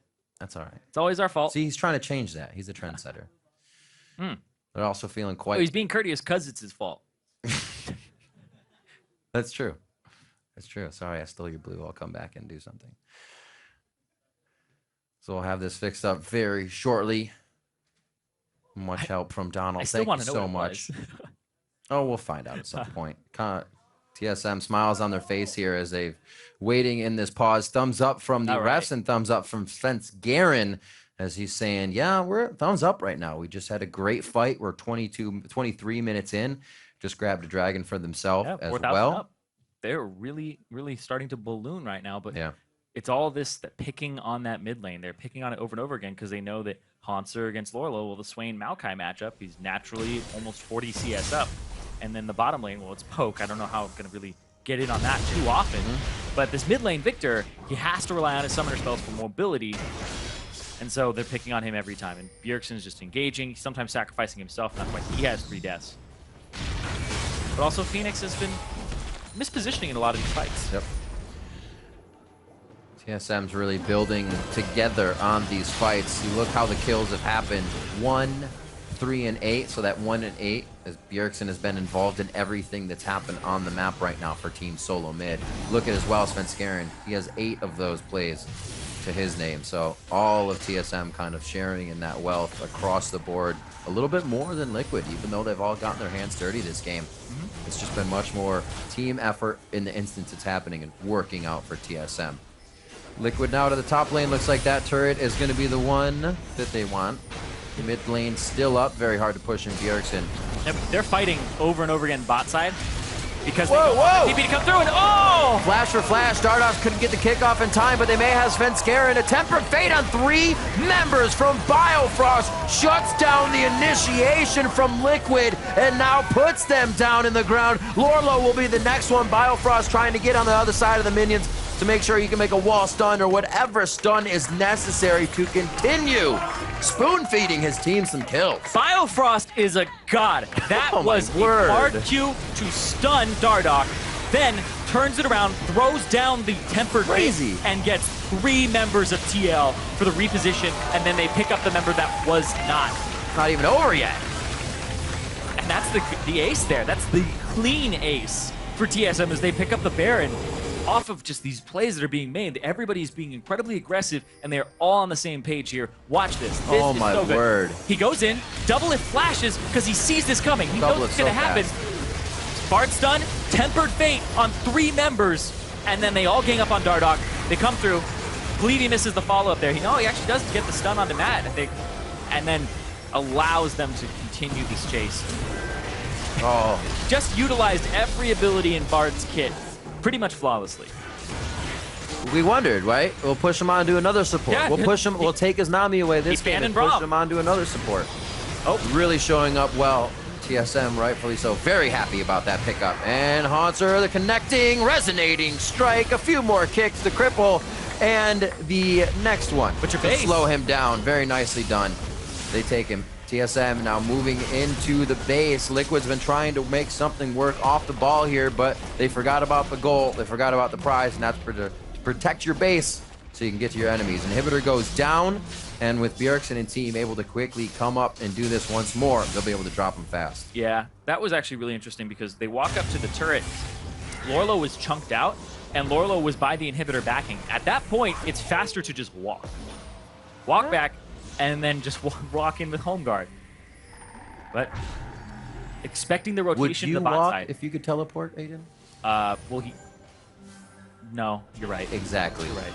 Exactly. Even if it was like here to literally down the hall, Your desk. I would probably teleport. Boom. But if I could only do it once a day or once every, few hours. All right, I see what you're saying now. But of course, you can actually back at any time. That's right. So, 26, got me there. 2,600 You got on the me. current Baron counter. Very nicely done by Team SoloMid to control the lead. Once they were able to start to balloon that just before we saw Spence Guerin. Another- Put down a little pause to get himself quickly fixed up. And now a minute 50 left on to the next Dragon, but it doesn't look like TSM really has eyes on that yet. The vision's already there. Eyes on the prize of the turret is next. And Piglet has just used a bit of the wave clear that might be necessary for this next turret. And the Iceborne Gauntlet really isn't even slowing and deterring Svenskeren either. TSM taking what they know they can take right now, and Liquid's kind of going to have to let that happen until they get to the base gates. Yep, and this Baron's still on for a good while. Last 3 minutes and 30 seconds now. So normally it would be up in 15, but it is up for 45 more. I did the math. Ooh. Did all the math there. Great work. But yeah, it's going to be the 4-1 with Svenskeren pushing down the mid lane because that has an open inhibitor. No turret there.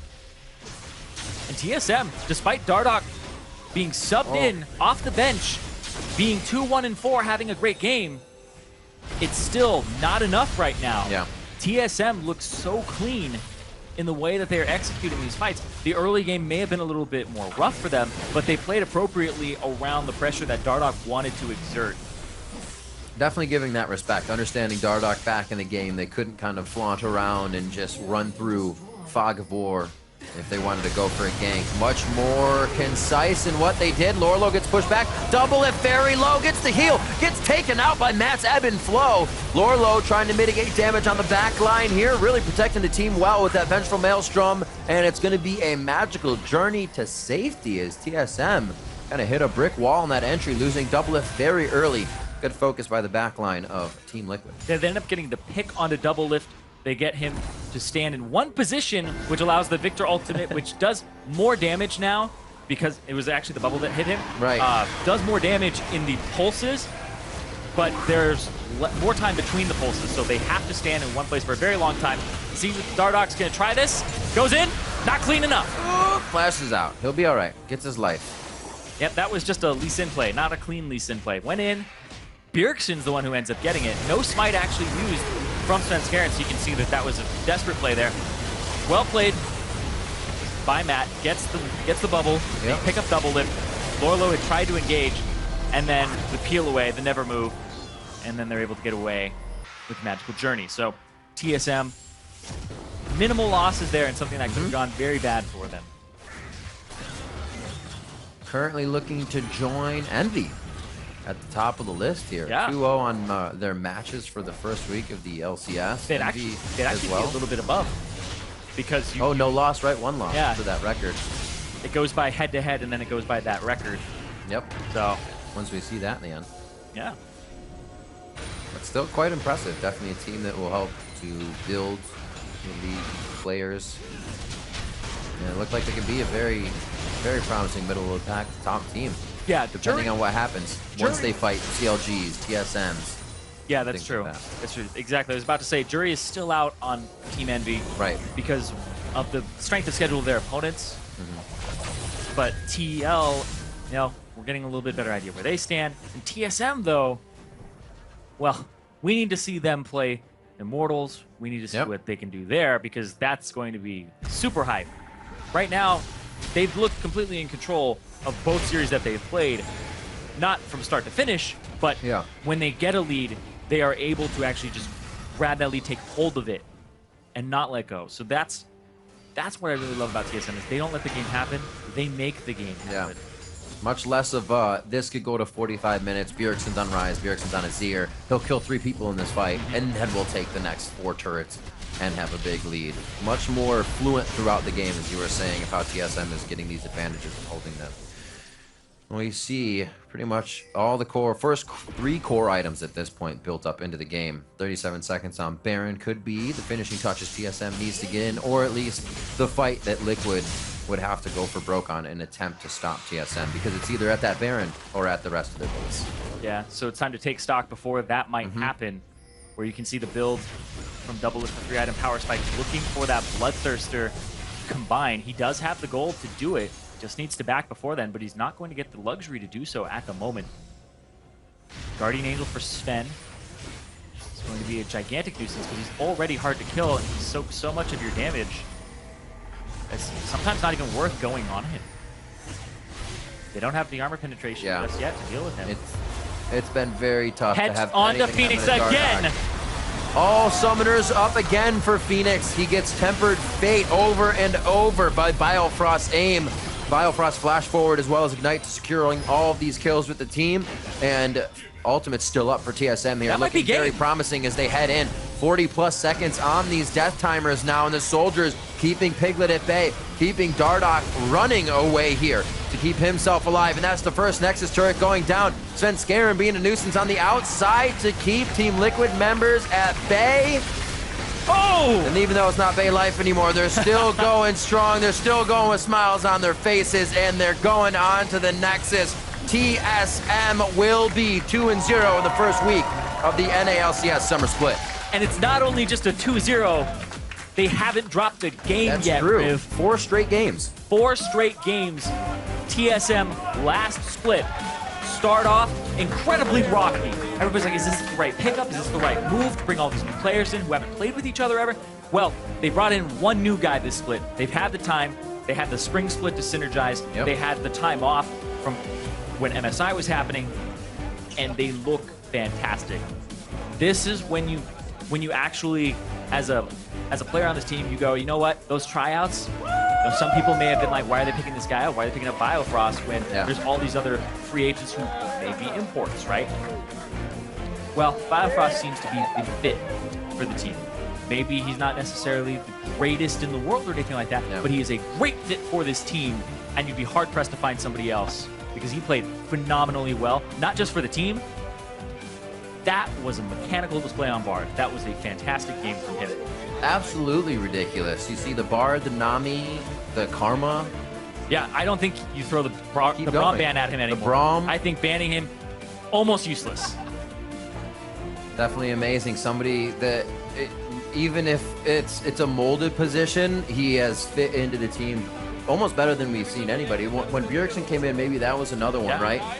And you just see the fact that TSM goes for a non-star pick when they go in. It doesn't have to be somebody that has already done so much and has veteran status, and it's the one that works out for them. NA talent, boys. That's great. Good plug. Let's send it over now to Dash and the Analyst for some conversations on that matchup. Well, actually, we're going to take a quick moment. I believe they're still capping the other game as well. I love the fact that we have so many games. We're not going to spoil it here. This is a spoiler-free zone. Do not worry about it. Yeah, when you see our faces, you're just, you can smile and be like, we're safe here. We're safe.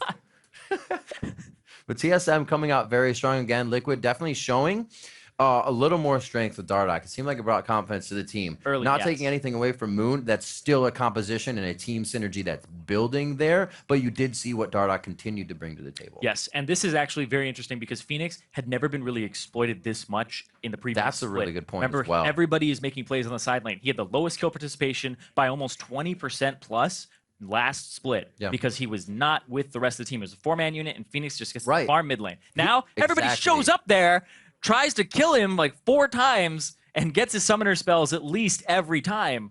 So Phoenix, a lot of pressure there was something he didn't seem completely used to on the stage. So I think that that's something that other teams might look at and be like, okay, this may be where we need to target, because we've seen the synergy of Matt and Dardoch. He knows how to come to that bottom lane. Matt and Lorlo, he camps that lane all the time. They're good friends. Dardoch and Lorlo, right? Friends out of game. They also are able to camp that lane. They do all the time.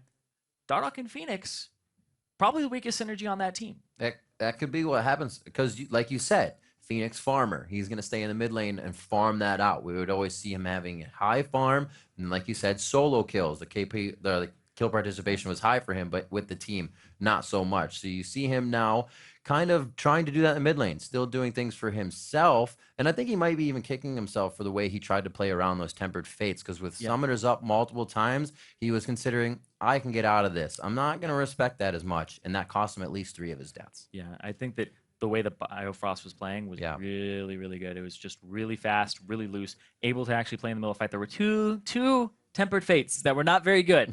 The one on the turret bottom that had got 3 people and allowed or 2 people and the turret and allowed that to actually buy time. And then the second one where he hit the one that Bjergsen was trying to knock Phoenix into the team, save Phoenix for a little bit and allowed the counter kill to come through.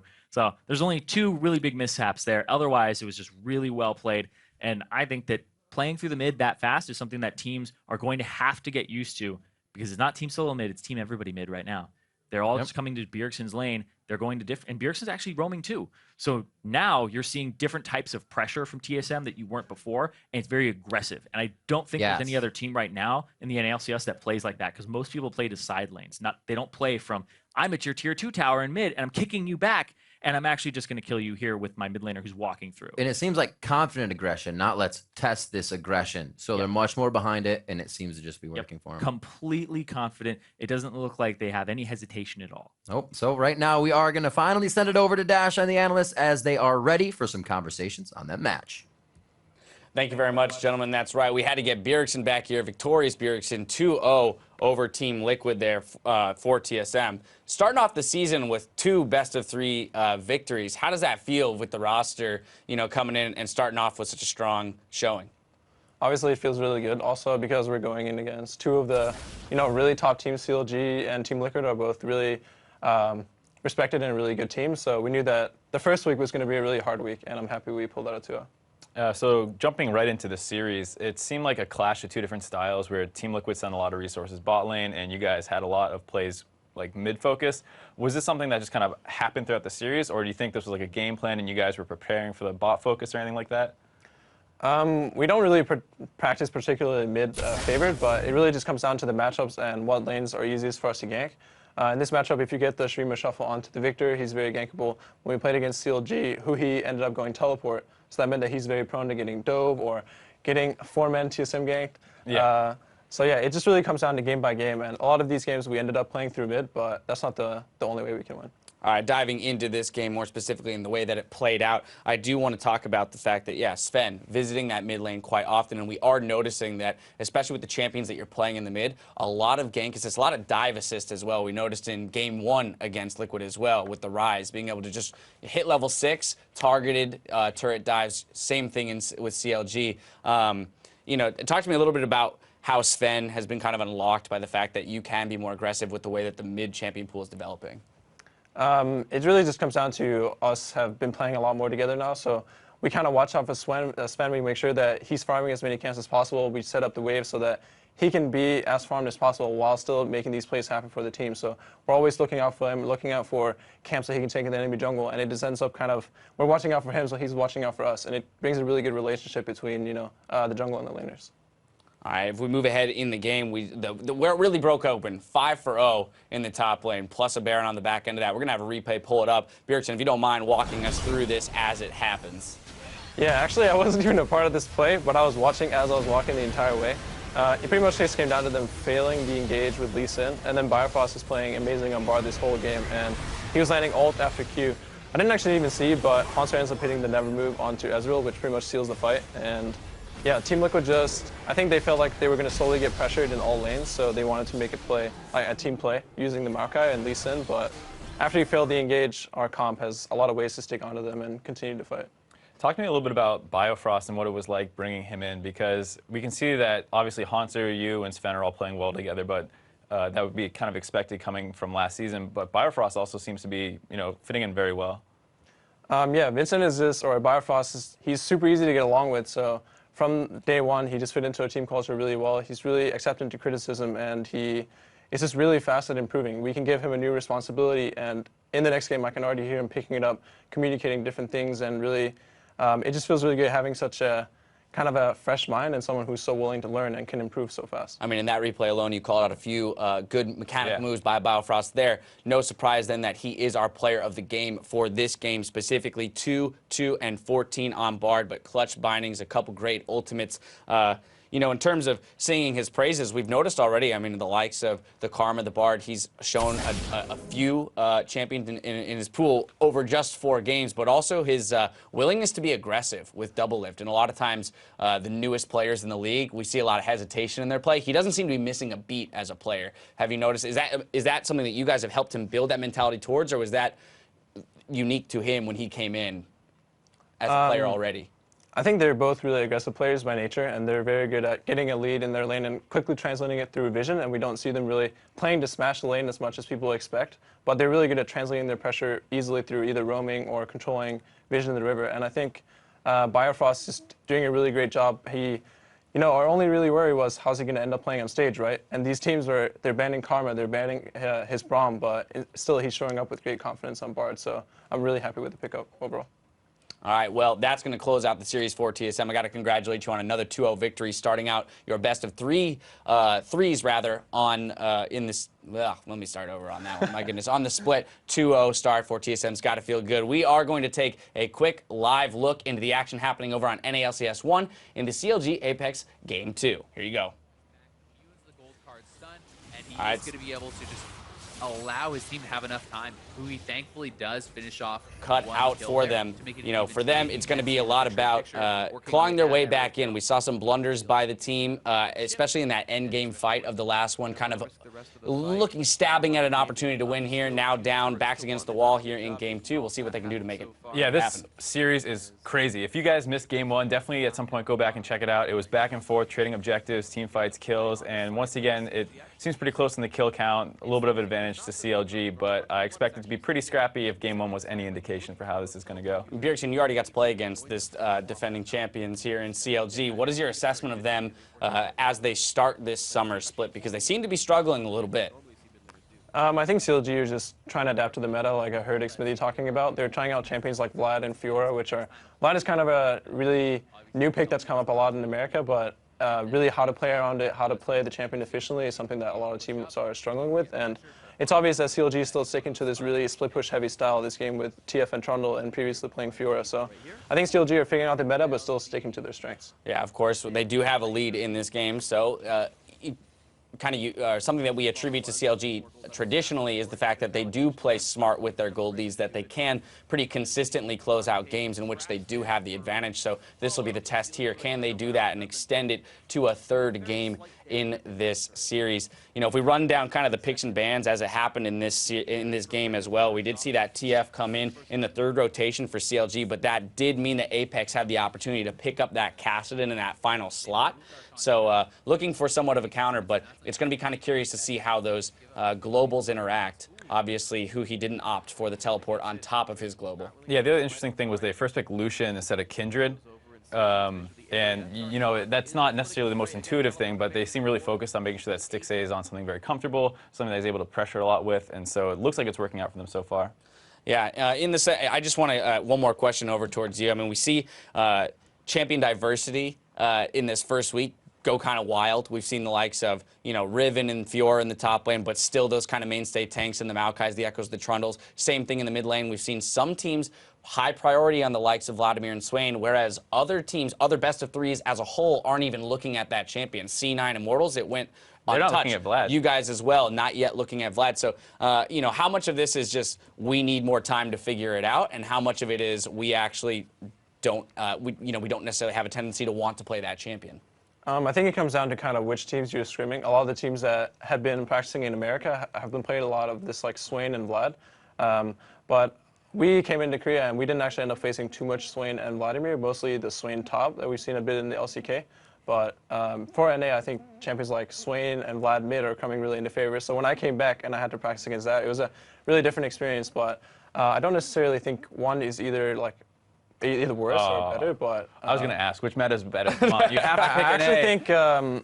I think a lot of teams were kind of slow on picking up the Vladimir, and I tried it a bit, and it actually feels like an extremely strong champion. So I think next week we're going to see more Vlad for sure. You think it'll spread more around the world too, and start seeing in other regions more? Because we see it in Europe a little bit, but for sure, it picked up in the LPL at first. She had played it for WE, and he just completely crushed. And then it was played a lot in EU, and I think NA is going to. I see some teams, I believe Envy first picked it, so some teams are already catching on to it, but I think it's going to continue to go. Still a lot to be figured out, and many more weeks of LCS play to do that. Figuring out Bjergsen, one more time, I got to thank you for joining us on the desk and congratulate you on the victory today. It's time now for a brief break, but we won't be long, so stay tuned for more LCS action coming up right after this.